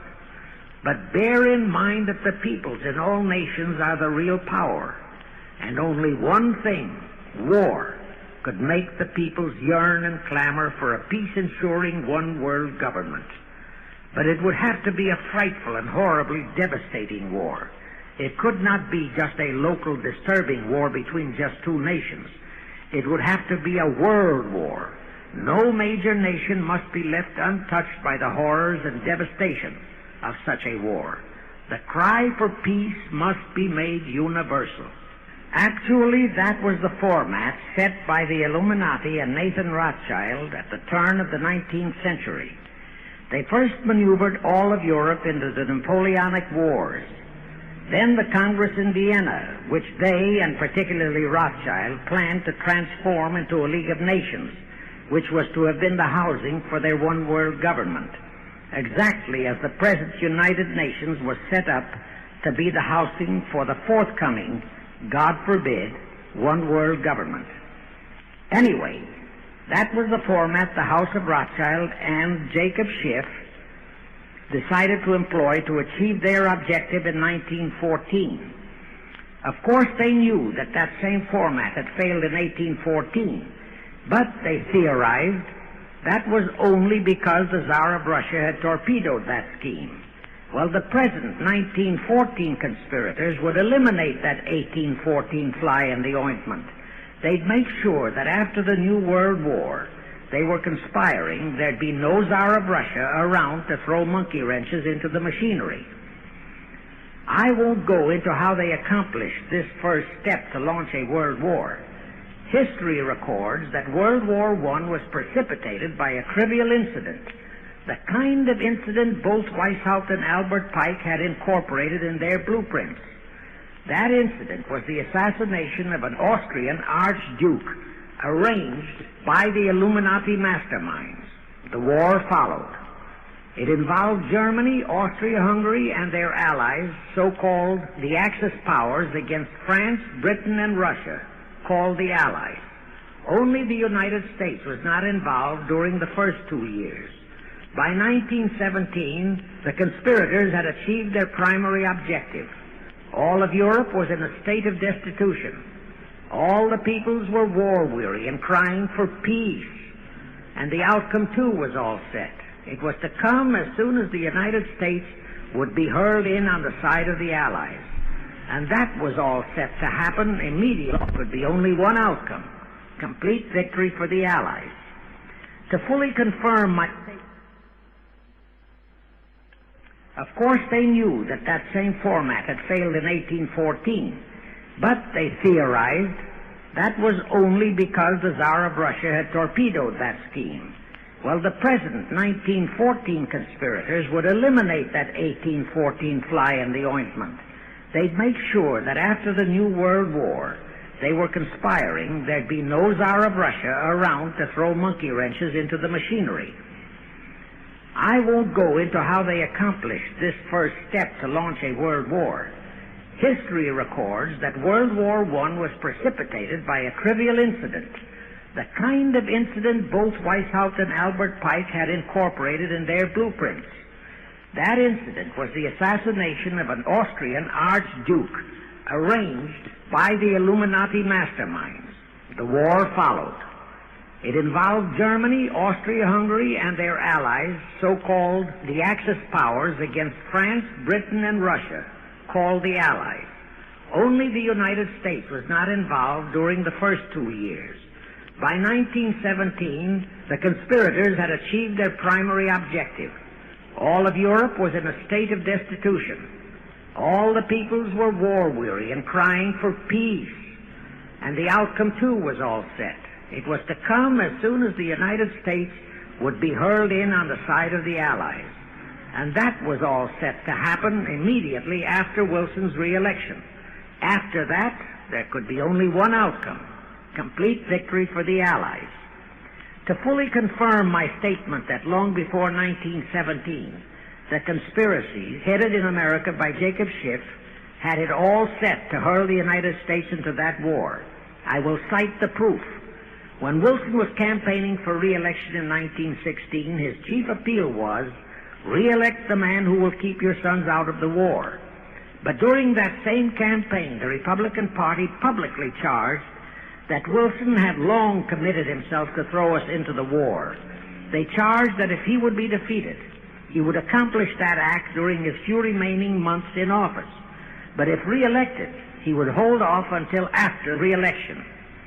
But at that time, the American people looked upon Wilson as a god-man. Well, Wilson was re-elected, and as per the schedule of the conspirators, he hurled us into the war in 1917. He used the sinking of the Lusitania as an excuse, a sinking which also was prearranged. Roosevelt, also a god-man in the eyes of the American people, followed the same technique in 1941 when he used the prearranged Pearl Harbor attack as his excuse for hurling us into World War II. Now, exactly as the conspirators planned, victory for the Allies would eliminate all the monarchs of the defeated nations and leave all their peoples leaderless, confused, bewildered, and perfectly conditioned for the one-world government the great conspiracy intended would follow. But there still would be an obstacle, the same obstacle that had balked the Illuminati and Rothschild at that Congress in Vienna peace gathering after the Napoleonic Wars. Russia would be on the winning side this time, as it was in 1814. Therefore, the Tsar would be securely on his throne. Here it is pertinent to note that Russia, under the Tsarist regime, had been the one country in which the Illuminati had never made any headway, nor had the Rothschilds ever been able to infiltrate their banking interests. Thus, a winning Tsar would be more difficult than ever to cope with. Even if he could be enticed into a so-called League of Nations, it was a foregone conclusion that he would never, but never, go for a one-world government. So even before the outbreak of World War I, the conspirators had a plan in the making to carry out Nathan Rothschild's vow of 1814, to destroy the Tsar and also murder all possible royal heirs to the throne. And it would have to be done before the close of the war, and the Russian Bolsheviki were to be their instruments in this particular plot. From the turn of the century, the chiefs of the Bolsheviki were Nikolai Lenin, Leon Trotsky, and later Joseph Stalin. Of course, those were not their true family names. Prior to the outbreak of the war, Lenin headquartered in Paris. After the outbreak, Switzerland became his haven. Trotsky's headquarters were on the Lower East Side in New York, largely the habitat of Russian Jewish refugees. Both Lenin and Trotsky were similarly bewhiskered and unkempt. In those days, that was the badge of Bolshevism. Both lived well, yet neither had a regular occupation. Neither had any visible means of support, yet both always had plenty of money. All those mysteries were solved in 1917. Right from the outset of the war, strange and mysterious goings-on were taking place in New York. Night after night, Trotsky darted furtively in and out of Jacob Schiff's palatial mansion. And in the dead of those same nights, there were gatherings of hoodlums of New York's Lower East Side, all of them Russian refugees, at Trotsky's headquarters, and all were going through some mysterious sort of training process. But it was all shrouded in mystery. Nobody talked, although it did leak out that Schiff was financing all of Trotsky's activities. Then suddenly Trotsky vanished. So did approximately 300 of his trained hoodlums. Actually, they were on the high seas in a Schiff-chartered ship, bound for a rendezvous with Lenin and his gang in Switzerland. And on that ship was $20 million in gold. The $20 million Schiff provided to finance the Bolsheviki takeover of Russia. In anticipation of Trotsky's arrival, Lenin prepared to throw a party in his Switzerland hideaway. Men of the very highest places in the world were to be guests at that party. Among them were the mysterious Colonel Edward Mandel House, Woodrow Wilson's mentor and palsy-walsy, and more important, Schiff's special and confidential messenger. Another of the expectant guests was Warburg of the Warburg banking clan in Germany, who were financing the Kaiser, and whom the Kaiser had rewarded by making him chief of the secret police of Germany. In addition, there were the Rothschilds of London and Paris, also Litvinov, Kaganovich, Stalin, who was then head of a train and bank-robbing gang of bandits. He was known as the Jesse James of the Urals. And here I must remind that England and France were then long in war with Germany, and that on February 3, 1917, Wilson had broken off all diplomatic relations with Germany. Therefore, Warburg, Colonel House, the Rothschild, and all those others were enemies. But of course, Switzerland was neutral ground where enemies could meet and be friends, especially if they had some scheme in common. That Lenin party was very nearly wrecked by an unforeseen incident. The Schiff-chartered ship on its way to Switzerland was intercepted and taken into custody by a British warship. But Schiff quickly rushed orders to Wilson to order the British to release the ship intact with the Trotsky hoodlums and the gold. Wilson obeyed. He warned the British that if they refused to release the ship, the United States would not enter the war in April as he had faithfully promised a year earlier. The British heeded the warning. Trotsky arrived in Switzerland, and the Lenin party went off as scheduled. But they still faced what ordinarily would have been the insurmountable obstacle of getting the Lenin-Trotsky band of terrorists across the border into Russia. Well, that's where Brother Warburg, chief of the German secret police, came in. He loaded all those thugs into sealed freight cars and made all the necessary arrangements for their secret entry into Russia. The rest is history. The revolution in Russia took place, and all members of the royal Romanov family were murdered. Now, my chief objective is to establish beyond even a remote doubt that communism, so-called, is an integral part of the Illuminati's great conspiracy for the enslavement of the entire world. That communism, so-called, is merely their weapon and bogeyman word to terrify the peoples of the whole world, and that the conquest of Russia and the creation of communism was in great part organized by Schiff and the other international bankers right in our own city of New York. A fantastic story? Yes. Some might even refuse to believe it.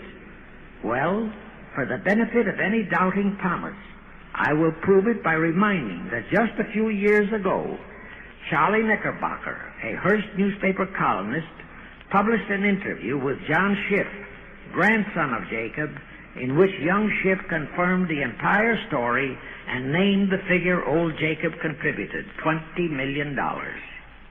If anybody still has even a remote doubt that the entire menace of communism was created by the masterminds of the great conspiracy right in our own city of New York, I will cite the following historical fact. All records show that when Lenin and Trotsky engineered the capture of Russia, they operated as heads of the Bolsheviki Party. Now, Bolshevism is a purely Russian word. The masterminds realized that Bolshevism could never be sold as an ideology to any but the Russian people. So in April 1918, Jacob Schiff dispatched Colonel House to Moscow with orders to Lenin, Trotsky, and Stalin to change the name of their regime to the Communist Party and to adopt the Karl Marx Manifesto as the constitution of the Communist Party. Lenin, Trotsky, and Stalin obeyed. And that year of 1918 was when the Communist Party and the menace of communism came into being. All this is confirmed in Webster's Collegiate Dictionary, 5th edition. In short, communism was created by the capitalists. Thus, until November 11, 1918, the entire fiendish plan of the conspirators worked perfectly. All the great nations, including the United States, were war-weary, devastated, mourning their dead. Peace was the great universal desire. Thus, when it was proposed by Wilson to set up a League of Nations to ensure peace, all the great nations, with no Russian czar to stand in their way, jumped on that bandwagon without even stopping to read the fine print in that insurance policy. That is all but one, the United States, the very one that Schiff and his co-conspirators least expected would balk. And that was their one fatal mistake in that early plot. You see, when Schiff planted Woodrow Wilson in the White House, the conspirators assumed that they had the United States in the proverbial bag. Wilson had been perfectly built up as a great humanitarian. He supposedly became established as a God-man with the American people. There was every reason for the conspirators to have believed that he would easily hornswoggle Congress into buying the League of Nations sight unseen, exactly as the Congress of 1945 bought the United Nations sight unseen. But there was one man in the Senate in 1918 who saw through that scheme, just as the Russian Tsar did in 1814. He was a man of great political stature, almost as great as that of Teddy Roosevelt, and fully as astute. He was highly respected and trusted by all members of both houses of Congress and by the American people. The name of that great and patriotic American was Henry Cabot Lodge, not the phony of today who called himself Henry Cabot Lodge Jr. until he was exposed. Lodge completely unmasked Wilson and kept the United States out of the League of Nations. Here it becomes of great interest to know the real reason for the Wilson League of Nations flop. As I previously stated, Schiff was sent to the United States to carry out 4 specific assignments. Number 1 and most important was to acquire complete control of the U.S. money system. Number 2, as outlined in the original Weishaupt Illuminati blueprint, he was to find the right kind of men to serve as stooges for the great conspiracy and promote them into the highest offices in our federal government, our Congress, our U.S. Supreme Court, and all federal agencies, such as the State Department, the Pentagon, the Treasury Department, etc. Number 3, destroy the unity of the American people by creating minority group strife throughout the nation, especially between the whites and blacks as outlined in Israel Cohen's book. Number 4, create a movement to destroy religion in the United States, with Christianity to be the chief target or victim.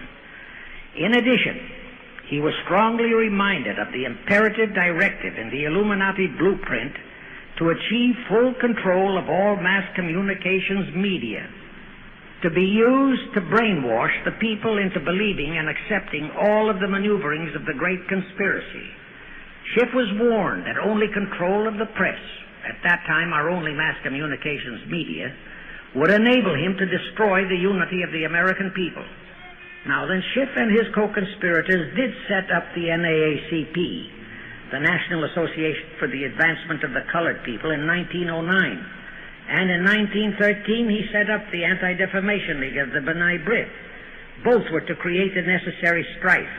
But in the early years, the ADL operated very timidly, perhaps for fear of a pogrom-like action by an aroused and enraged American people.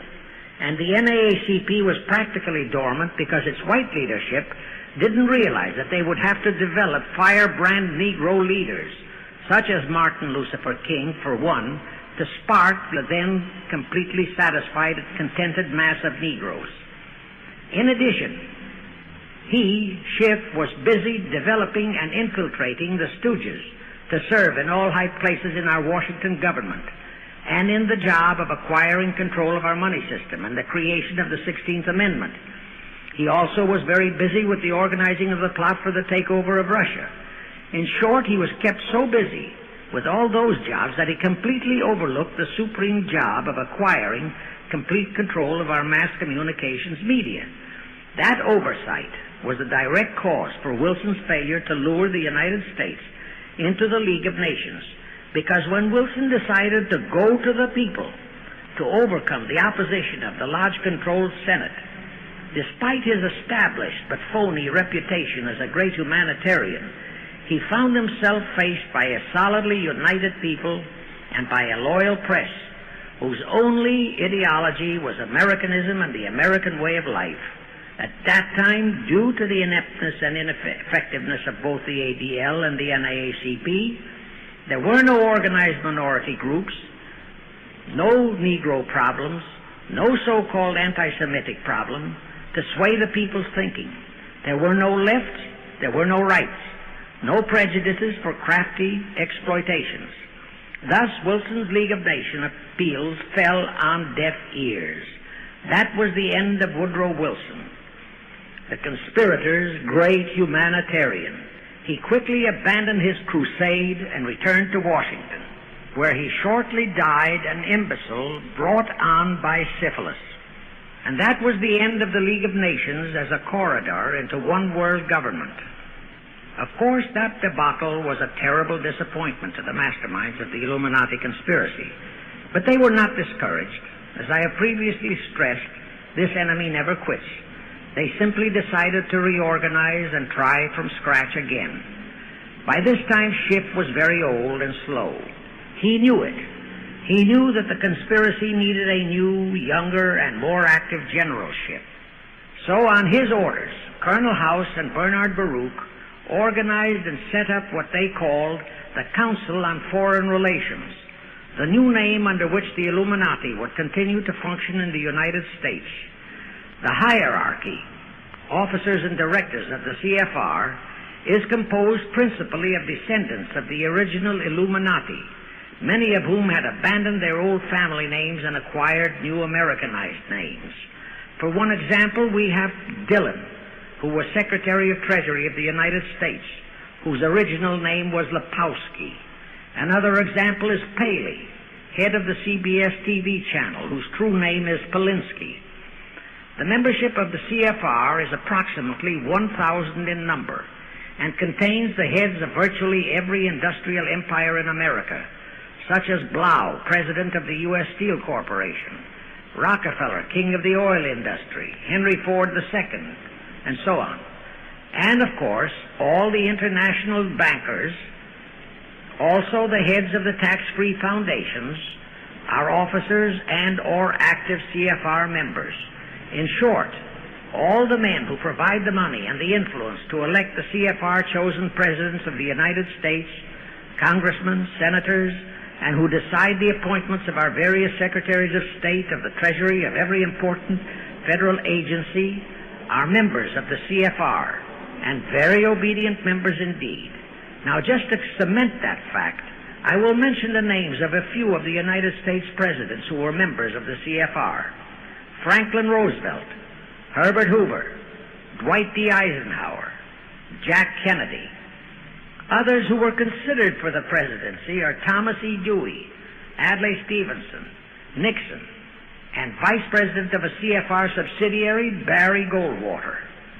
Among the important cabinet members of the various administrations, we have John Foster Dulles, Allen Dulles, Cordell Hull, John J. McCloy, Morgenthau, Clarence Dillon, Rusk, McNamara, and just to emphasize the red color of the CFR, we have as members such men as Alger Hiss, Ralph Bunch, Pazvolsky, Harry Dexter White, real name Weiss, Owen Lattimore, Philip Jeffy, etc., etc. Simultaneously, they were flooding thousands of homosexuals and other blackmailable characters into all the federal agencies from the White House down. Remember Johnson's great friend Jenkins and Bobby Baker? Now, there were many jobs the new CFR had to accomplish. They required much help. So their first job was to set up various subsidiaries to whom they assigned special objectives. I can't name all the subsidiaries in this recording, but the following are a few. The Foreign Policy Association, FPA, the World Affairs Council, WAC, the Business Advisory Council, BAC, the notorious ADA, Americans for Democratic Action, virtually headed by Walter Reuther, the notorious 1313 in Chicago. Barry Goldwater was, and no doubt still is, a vice president of one of the CFR subsidiaries. In addition, the CFR set up special committees in every state in the Union, to whom they assigned the various local state operations. Simultaneously, the Rothschilds set up similar CFR-like control groups in England, France, Germany, and other nations to control world conditions and cooperate with CFR to bring about another world war. But the CFR's first and foremost job was to get complete control of our mass communications media. The control of the press was assigned to Rockefeller. Thus, Henry Luce, who recently died, was financed to set up a number of national magazines, among them Life, Time, Fortune, and others, which publish USSR in America. The Rockefellers also directly or indirectly financed the Cowles Brothers Look magazine and a chain of newspapers. They also financed a man named Sam Newhouse to buy up and build a chain of newspapers all over the country. And the late Eugene Meyer, one of the founders of CFR, bought the Washington Post, Newsweek, the weekly magazine, and other publications. At the same time, CFR began to develop and nurture a new breed of scurrilous columnists and editorial writers, such as Walter Lippmann, Drew Pearson, the Alsops, Herbert Matthews, Irwin Canham, and others of that ilk, who called themselves liberals, who proclaimed that Americanism is isolationism, that isolationism is warmongerism, that anti-communism is anti-Semitism and racism. All that took time, of course, but today our entire press, except for some local small-town papers and weeklies published by patriotic organizations, is completely controlled by CFR stooges, and thus they finally succeeded in breaking us up into a nation of quarreling, wrangling, squabbling, hating factions. Now, if you still wonder about the slanted news and outright lies you read in your paper, you have the answer. To the Lehmans, Goldman Sachs, Kuhn Loeb, and the Warburgs, the CFR assigned the job of getting control of the motion picture industry, Hollywood, radio and television, and believe you me, they succeeded. If you still wonder about the strange propaganda broadcasts by the Ed Murrows, Chet Huntley, Howard K. Smith, Eric Severide, Drew Pearson, and others of that ilk, you have the answer. If you wonder about all the smut, sex, pornography, and mixed marriage films you see in your movie theater and on your TV set, all of which is demoralizing our youth, you have the answer. The whole story of the CFR conspiracy takeover of our mass communications media is far too long to include in this recording, but you can find it in the News Bulletin number 125, entitled How to Get the Reds Out of Communications Media. It was published and brought up to date by the Cinema Educational Guild. It tells in detail how the press, the movies, TV, and radio have been, and still are, used to brainwash the people, to demoralize our youth, and they have been and still are encouraging and creating sympathy for the rioting Negro civil rights lawlessness. You can get a copy of this news bulletin by writing to the Cinema Educational Guild, Post Office Box 46205, Hollywood, California. Now, to refresh your memory, let's go back for a moment. Wilson's flop had torpedoed all chances of transforming that League of Nations into the conspirators' hoped-for one-world government housing. So the Jacob Schiff plot had to be done all over again, and they organized the CFR to do it. We also know how successfully the CFR did that job of brainwashing and destroying the unity of the American people. But as was the case with the Schiff plot, the climax and the creation of a new housing for their one-world government required another world war, a war that would be even more horrible and more devastating than the First World War, in order to get the people of the world to again clamor for peace and a means to end all wars. But the CFR realized that the aftermath of World War II would have to be more carefully planned, so that there would be no escape from the new one-world trap, another League of Nations, that would emerge from the new war, the trap we now know as the United Nations. And they hit upon a perfect strategy to ensure that no escape. Here's how they did it. In 1943, in the midst of the war, they prepared the framework for the United Nations, and it was handed over to Roosevelt and our State Department to be given birth by Alger Hiss, Pozwolsky, Dalton Trumbo, and other American traitors, thus making the whole scheme a United States baby. Then, to fix our parenthood, New York City was to become the nursery for the monstrosity. After that, we could hardly walk out on our own baby, now could we? Anyway, that's how the conspirators figured it would work, and so far it has. And the liberal Rockefeller donated the land for the United Nations building. The United Nations Charter was written by Alger Hiss, Pozwolsky, Dalton Trumbo, and other CFR stooges. A phony so-called UN conference was set up in San Francisco in 1945. All the so-called representatives of 50-odd nations gathered there, promptly signed the charter, and the despicable traitor Alger Hiss flew to Washington with it, elatedly submitted it to our Senate, and the Senate, elected by our people to safeguard our security, signed the charter without so much as reading it. The question is, how many of our senators were even then traitorous stooges of the CFR? Anyway, it was thus that the people accepted the United Nations as a holy of holies, and enabled traitor Earl Warren to virtually destroy our Constitution by basing all his traitorous decisions on the UN Charter, thus making that charter virtually our law of the land. However, for all the dirty work that had to be done to solidify the UN, the new housing of the One World plot, they still required the aid of our leaders in Washington.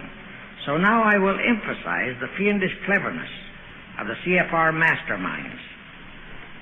To the vast majority of the American people, our foreign policy for many years has been a complete enigma. Most of us simply can't understand why this great nation is seemingly floundering so helplessly in the art of diplomacy. We can't understand why our leaders are seemingly so confused and bewildered in all their dealings with Moscow, France, and other nations, and with the UN. We always hear them proclaiming that in view of our overwhelming economic and military superiority, we must always lead from strength. Yet at all the summit meetings and conferences, they cringe and stammer and stutter, and so to speak, come out with their tails between their hind legs. We can't understand the foreign aid to Tito, an avowed enemy, to Poland, an avowed enemy, to all the avowed communist nations. We can't understand why the expenditure of hundreds of billions of dollars has failed to slow down, let alone stop, the march of communism. We are perplexed by the seeming ineptness of the State Department, the Defense Department, the CIA, the USIA, of all our federal agencies. Again and again and again we have been startled, shocked, bewildered, and horrified by their mistakes in Berlin, in Korea, in Laos, in Katanga, in Cuba, in Vietnam. Mistakes that always favor the enemy, never the United States. Under the law of averages, they should have made at least one or two mistakes in our favor, but they never did. What's the answer? The answer is the CFR and the parts played by their subsidiaries and stooges in Washington. Thus we know that complete control of our foreign relation policy is the key to the success of the entire Illuminati One World plot. Here is the further proof. Earlier I fully established that Schiff and his gang had financed the Lenin-Trotsky-Stalin takeover of Russia and fashioned its communist regime into becoming their chief instrument to keep the world in turmoil and to finally terrorize all of us into seeking peace in a UN One World government. But the conspirators knew that the Moscow gang could not become such an instrument until and unless the whole world would accept the communist regime as the legitimate, de jure government of Russia. Only one thing could accomplish that: recognition by the United States. The conspirators figured that the whole world would follow our lead, and that's when the Wilson flop very nearly wrecked the entire plot. Throughout the following 3 Republican administrations, the CFR pulled every trick in their bag to induce Harding, Coolidge, and Hoover to grant that recognition, but all 3 refused.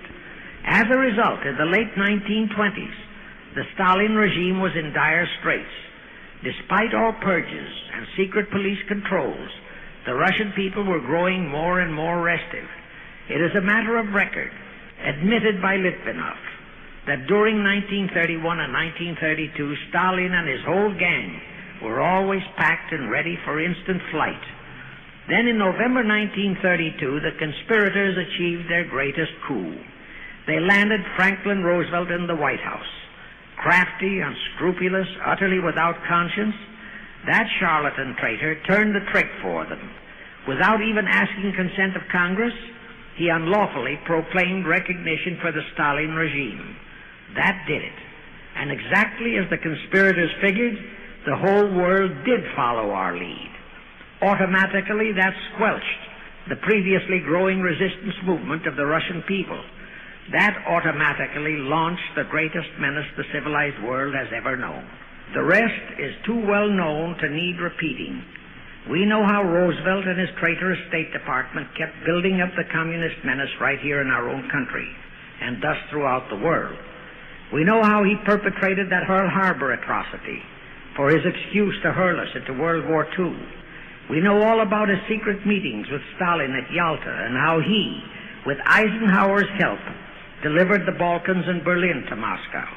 And last, but by no means least, we know that 20th century Benedict Arnold not only dragged us into that new corridor, the United Nations, into one world government, but actually schemed all the arrangements to plant it within our country. In short, the day that Roosevelt entered the White House, the CFR conspirators regained full control of our foreign relations machinery and firmly established the United Nations as the housing for the Illuminati One World government. I wish to stress one other very vital point. That Wilson League of Nations flop brought Schiff and his gang to the realization that control of just the Democratic Party was not enough.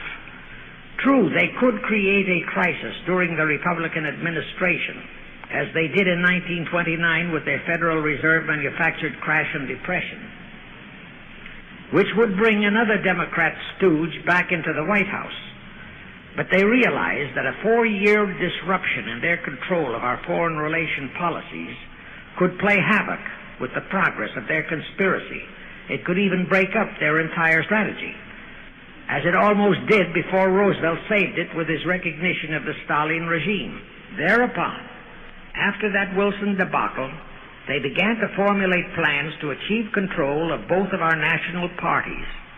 But that posed a problem for them. Manpower, stooges in the Republican Party, Also added manpower for the Democratic Party, because control of just the man in the White House would not be enough. They'd have to provide that man with trained stooges for his entire cabinet, men to head the State Department, the Treasury Department, the Pentagon, the CIA, the USIA, etc. In short, every member of the various cabinets would have to be a chosen tool of the CFR, such as Rusk and McNamara. Also all undersecretaries and assistant secretaries. That would give the conspirators absolute control of all our policies, both domestic and, most important, foreign. That course of action would require a reserve pool of trained stooges, instantaneously ready for administrative changes and for all other exigencies. All such stooges would of necessity have to be men of national reputation, high in the esteem of the people, but they would have to be men without honor, without scruple, without conscience, men who would be vulnerable to blackmail. It is needless for me to stress how well the CFR succeeded. The immortal Joe McCarthy fully revealed that there are thousands of such security risks in all federal agencies.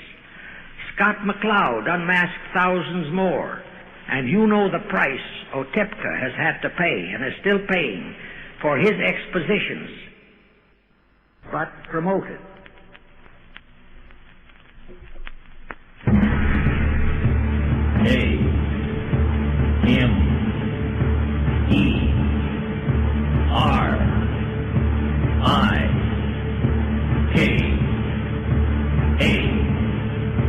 Comrade Clinton is marching us toward the millennium. His agenda, a new... Ladies and gentlemen, you're listening to a special three-part series entitled The Illuminati. Tonight is the third and final episode of that series, produced by Anthony J. Hilder and narrated by Myron Fagan. Original music and lyrics written, produced, and performed by Evan Sweetwater and Anthony J. Hilder. You can obtain a 3-tape broadcast set of this series by sending $33 post-paid. Make all checks or money orders out to Annie, A-N-N-I-E. Send it to the Intelligence Service, Post Office Box 1420, Sholo, Arizona, 85901. That's $33 post-paid. Make all checks or money orders payable to Annie, A-N-N-I-E. Send them to the Intelligence Service, Post Office Box 1420, Sholo, Arizona, 85901. Listen for the address to be repeated again at the end of this broadcast. Will you allow your kids to be numbered like animals, as were the Jews and Gypsies in Nazi concentration camps? So they could be tracked and controlled from cradle to grave, and not raise your gun nor your voice? Have you bought Clinton's big lie and rejected the uncomfortable truth? Are we so brain-dead and fantasy-led as to be politically correct rather than spiritually right? America, God help. Now let's go back to the crux of the whole one-world government plot and the maneuvering necessary to create another League of Nations to house such a government. As I have already stated, the conspirators knew that only another world war was vital for the success of their plot. It would have to be such a horrifying world war that the peoples of the world would cry out for the creation of some kind of a world organization that could assure everlasting peace. But how could such a war be brought about?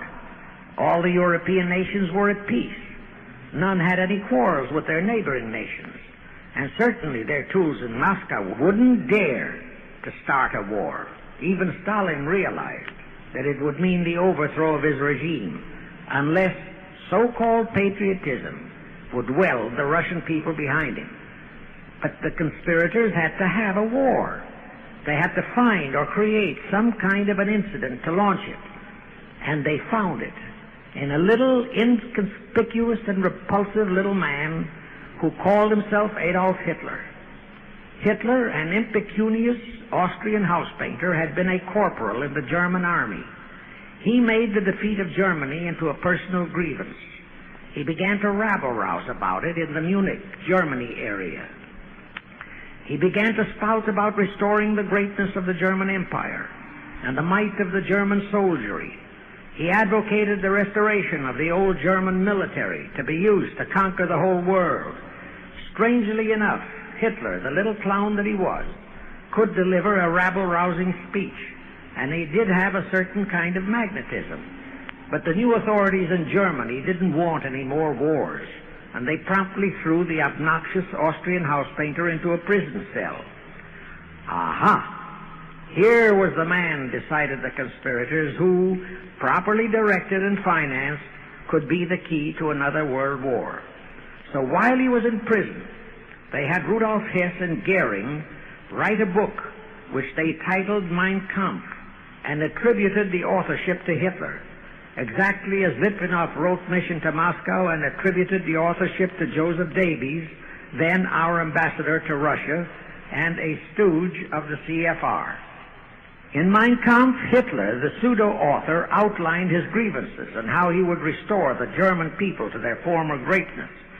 The conspirators then arranged for a wide circulation of the book among the German people in order to arouse a fanatical following for him.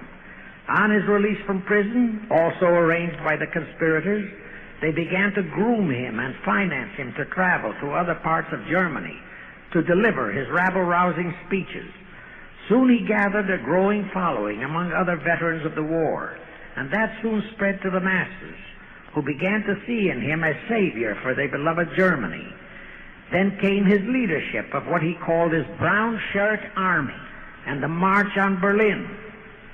That required a great deal of financing, but the Rothschilds, the Warburgs, and others of the conspirators provided all the money he needed. Gradually, Hitler became the idol of the German people, and then they overthrew the von Hindenburg government, and Hitler became the new Führer. But that still was no reason for a war. The rest of the world watched Hitler's rise, but saw no reason to interfere in what was distinctly a domestic condition within Germany. Certainly none of the other nations felt it was a reason for another war against Germany, and the German people were not yet incited into enough of a frenzy to commit any acts against any neighboring nation, not even against France, that would lead to a war. The conspirators realized they would have to create such a frenzy that would cause the German people to throw caution to the winds and at the same time horrify the whole world. And incidentally, Mein Kampf was actually a follow-up of Karl Marx's book, A World Without Jews. The conspirators suddenly remembered how the Schiff Rothschild gang had engineered the pogroms in Russia, which slaughtered many, many thousands of Jews and created a worldwide hatred for Russia. And they decided to use that same unconscionable trick to inflame the new Hitler-led German people into a murderous hatred of the Jews. Now it is true that the German people never had any particular affection for the Jews, but neither did they have an ingrained hatred for them. Such a hatred would have to be manufactured, so Hitler was used to create it. This idea more than appealed to Hitler. He saw in it the grisly gimmick to make him the God-man of the German people. Thus, craftily inspired and coached by his financial advisors, the Warburgs, Rothschilds, and all the Illuminati masterminds, he blamed the Jews for the hated Versailles Treaty and for the financial ruination that followed the war. The rest is history.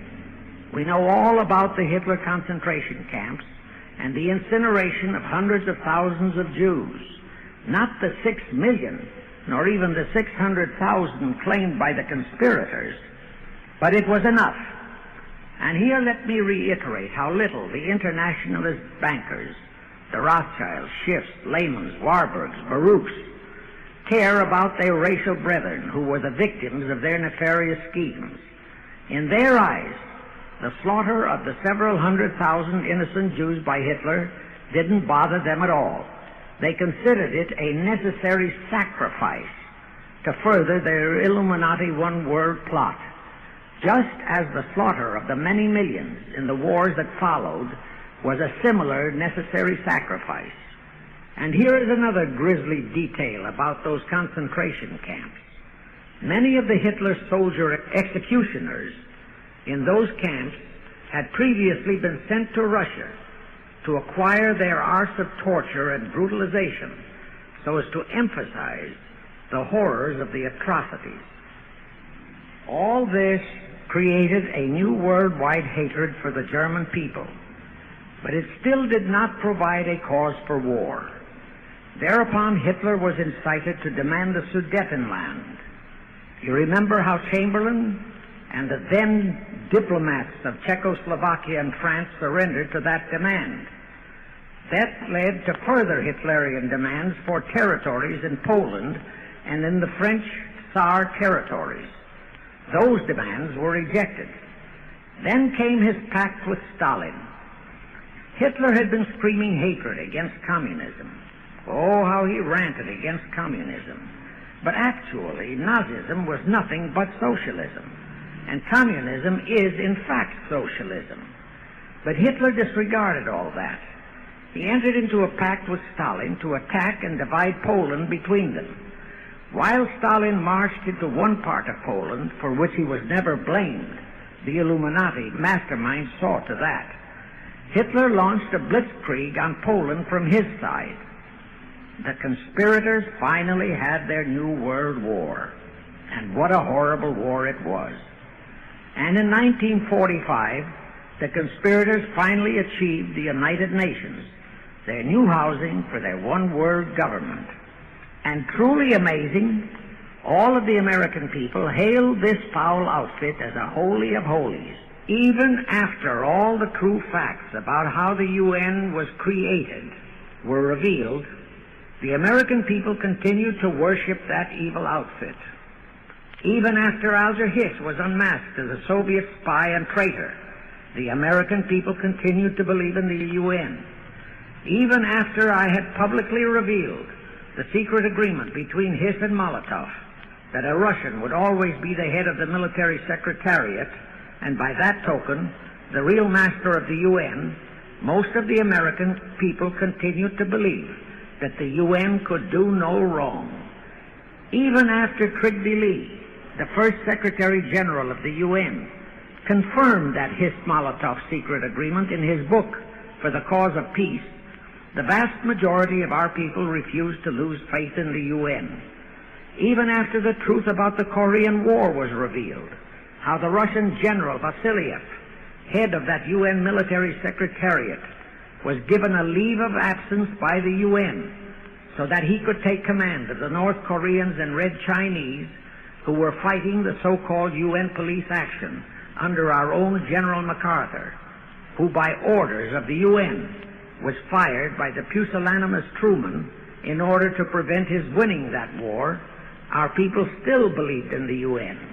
Despite our 150,000 sons who were murdered and maimed in that war, the people continued to regard the UN as a sure means for peace. Even after it was revealed in 1951 that the UN, using our own American soldiers under UN command and the UN flag, in collusion with our traitorous State Department and the Pentagon, had been invading many small cities in California and Texas in order to perfect their plan for the complete takeover of our country, most of our people brushed it off and continued their belief that the UN is a holy of holies. Do you know that the UN Charter was written by traitor Alger Hiss, Molotov, and Wyszynski? That Hiss and Molotov had made that secret agreement that the military chief of the UN was always to be a Russian appointed by Moscow? Do you know that at their secret meetings at Yalta, Roosevelt and Stalin, at the behest of the Illuminati operating as the CFR, decided that the UN must be placed on American soil? Do you know that most of the UN Charter was copied intact, word for word, from the Marx Manifesto and Russia's so-called Constitution? Do you know that the only two senators who voted against the UN so-called treaty were the only two senators who had read it? Do you know that since the UN was founded, communist enslavement has grown from 250 million to 1 billion? Do you know that since the UN was founded to ensure peace, there have been at least 20 major wars incited by the UN, just as they are now inciting a war against Little Rhodesia. Do you know that under the UN setup, the American taxpayers have been forced to make up the UN Treasury deficit of many millions of dollars because of Russia's refusal to pay her share? Do you know that the UN has never passed a resolution condemning Russia or her so-called satellites, but always condemns our allies? Do you know that J. Edgar Hoover said, "The overwhelming majority of the communist delegations to the UN are espionage agents"? And now, 66 senators voted for a consular treaty to open our entire country to Russian spies and saboteurs. Do you know that the UN helps Russia's conquest of the world by preventing the free world from taking any action whatsoever except to debate each new aggression in the UN General Assembly? Do you know that at the time of the Korean War, there were 60 nations in the UN, yet 95% of the UN forces were our American sons, and practically 100% of the cost was paid by the United States taxpayers? And surely you know that the UN policy during the Korean War was to prevent us from winning that war. Do you know that all the battle plans of General MacArthur had to go first to the UN to be relayed to Vasiliev, commander of the North Koreans and Red Chinese, and that any future wars fought by our sons under the UN flag would have to be fought under the control of the UN Security Council? Do you know that the UN has never done anything about the 80,000 Russian Mongolian troops that occupy Hungary? Where was the UN when the Hungarian freedom fighters were slaughtered by the Russians? Do you know that the UN and its peace army turned the Congo over to the communists? Do you know that the UN's own so-called peace force was used to crush, rape, and kill the white anti-communists in Katanga? Do you know that the UN stood by and did nothing while Red China invaded Laos and Vietnam? That it did nothing while Nehru invaded Goa and other Portuguese territories? Do you know that the UN was directly responsible for aiding Castro? That it does absolutely nothing about the many thousands of Cuban youngsters who are shipped to Russia for communist indoctrination? Do you know that Adlai Stevenson, of all people, said the free world must expect to lose more and more decisions in the UN? Do you know that the UN openly proclaims that its chief objective is one-world government, which means one-world laws, one-world court, one-world army, one-world navy, one-world air force, one-world schools, and a one-world church in which Christianity would be prohibited? Do you know that a UN law has been passed to disarm all American citizens and to transfer all our armed forces to the UN? Such a law was secretly signed by Saint Jack Kennedy in 1961. Do you realize how that fits in with Article 47, Paragraph 3 of the UN Charter, which states, I quote, "The Military Staff Committee of the UN shall be responsible through the Security Council for the strategic direction of all armed forces placed at the disposal of the Security Council," unquote. And when and if all our armed forces are transferred to the UN, your sons would be forced to serve and die under UN command all over the world. This will happen unless you fight to get the U.S. out of the UN. Do you know that Congressman James B. Utt has submitted a bill to get the U.S. out of the UN and a resolution to prevent our president from forcing us to support the UN embargoes on Rhodesia? Well, he has. And many people all over the country are writing to their representatives to support the Utt bill and resolution. And did you know that to offset the Utt bill and resolution, 50 congressmen, spearheaded by Schweiker and Moorhead of Pennsylvania, have introduced a bill to immediately transfer all our armed forces to the UN. Can you imagine such brazen treason?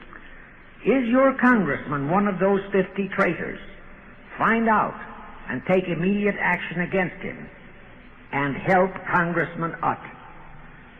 Now, do you know that the National Council of Churches passed a resolution in San Francisco which states that the United States will soon have to subordinate its will to that of the UN, and that all American citizens must be prepared to accept it?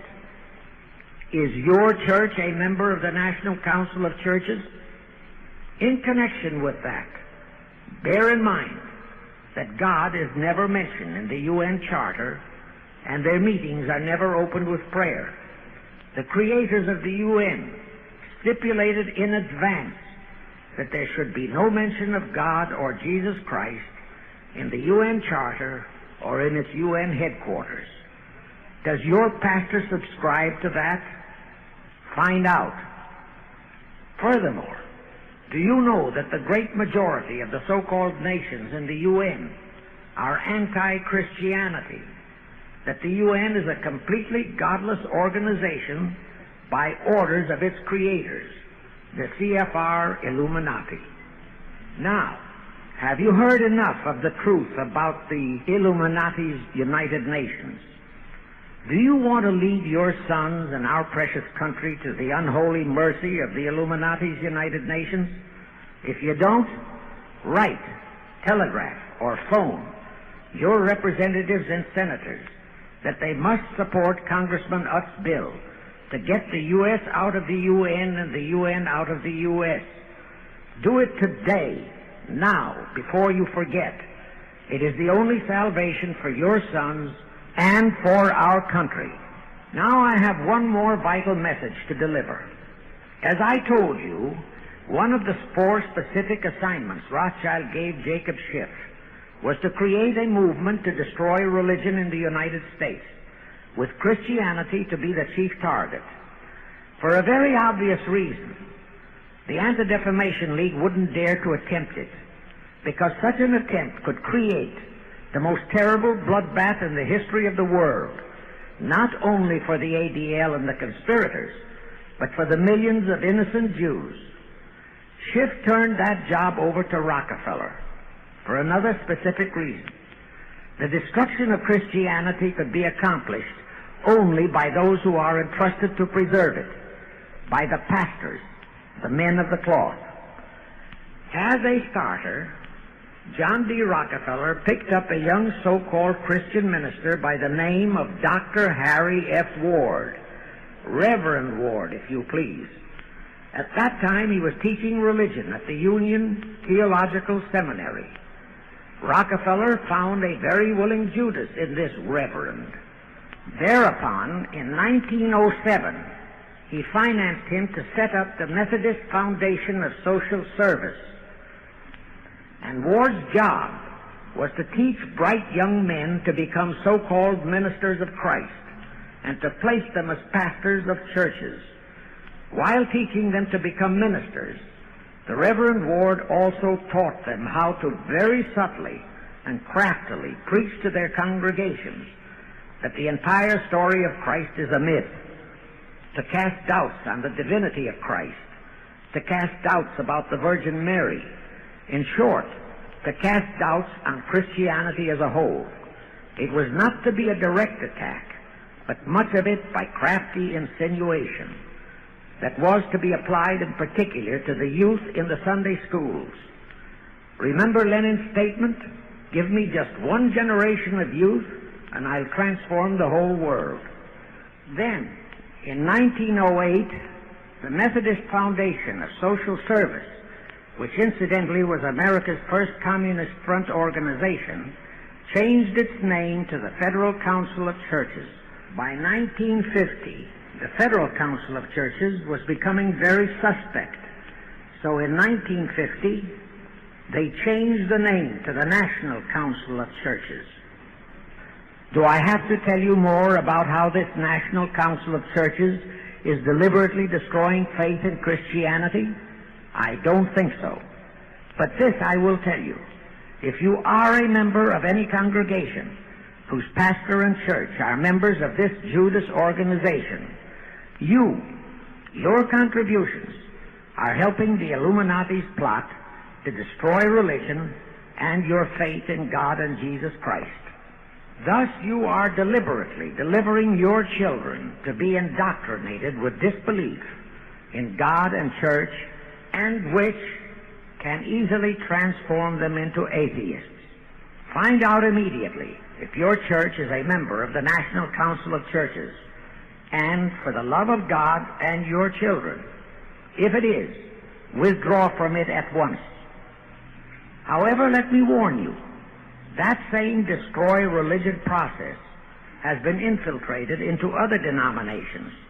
If you have seen the Negro March on Selma and other such demonstrations, you have seen how the Negro mobs are led and encouraged by ministers and even Catholic priests and nuns who march along with them. As a matter of fact, the Mormon Church is about the only one I know of that is clean of that kind of Judas infiltration. But of course, there are many individual churches and pastors who are honest and sincere. Find one such for yourself and for your children. Incidentally, this same Reverend Harry F. Ward was also one of the founders of the American Civil Liberties Union, a notorious pro-communist organization.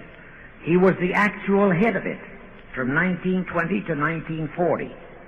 He also was a co-founder of the American League Against War and Fascism, which, under Browder, became the Communist Party of the United States. In short, Ward's entire background reeked of communism, and he was identified as a member of the Communist Party. He died a vicious traitor to both his church and country.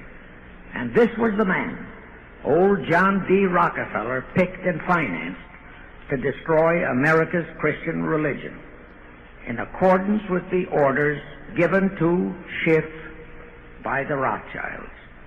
In conclusion, I have this to say. You probably are familiar with the story of how one Dr. Frankenstein created a monster to do his will of destroying his chosen victims, but how instead, in the end, that monster turned on his own creator, Frankenstein, and destroyed him. Well, the Illuminati, CFR, has created a monster called the United Nations, who, supported by their minority groups, rioting Negroes, the traitorous mass communications media, and the traitors in Washington, was created to destroy the American people. Well, we know all about that many-headed Hydra monster. We know the names of those who created that monster. We know all their names. And I predict that one fine day the American people will come fully awake and cause that very monster to destroy its creator. True, the majority of our people are still being brainwashed, deceived, and deluded by our traitorous press, TV, and radio, and by our traitors in Washington. But surely, by now, enough is known about the UN to stamp that outfit as a deadly, poisonous rattlesnake in our midst. My only wonder is what it will take to awaken and arouse our people to the full truth. Perhaps this record will do it. 100,000 or 1 million copies of this record can do it. I pray to God it will. And I pray to Him to inspire you, all of you, to spread this story via this record to all loyal Americans in your community. You can do it by playing it to study groups assembled in... Good night, ladies and gentlemen, and God bless you all.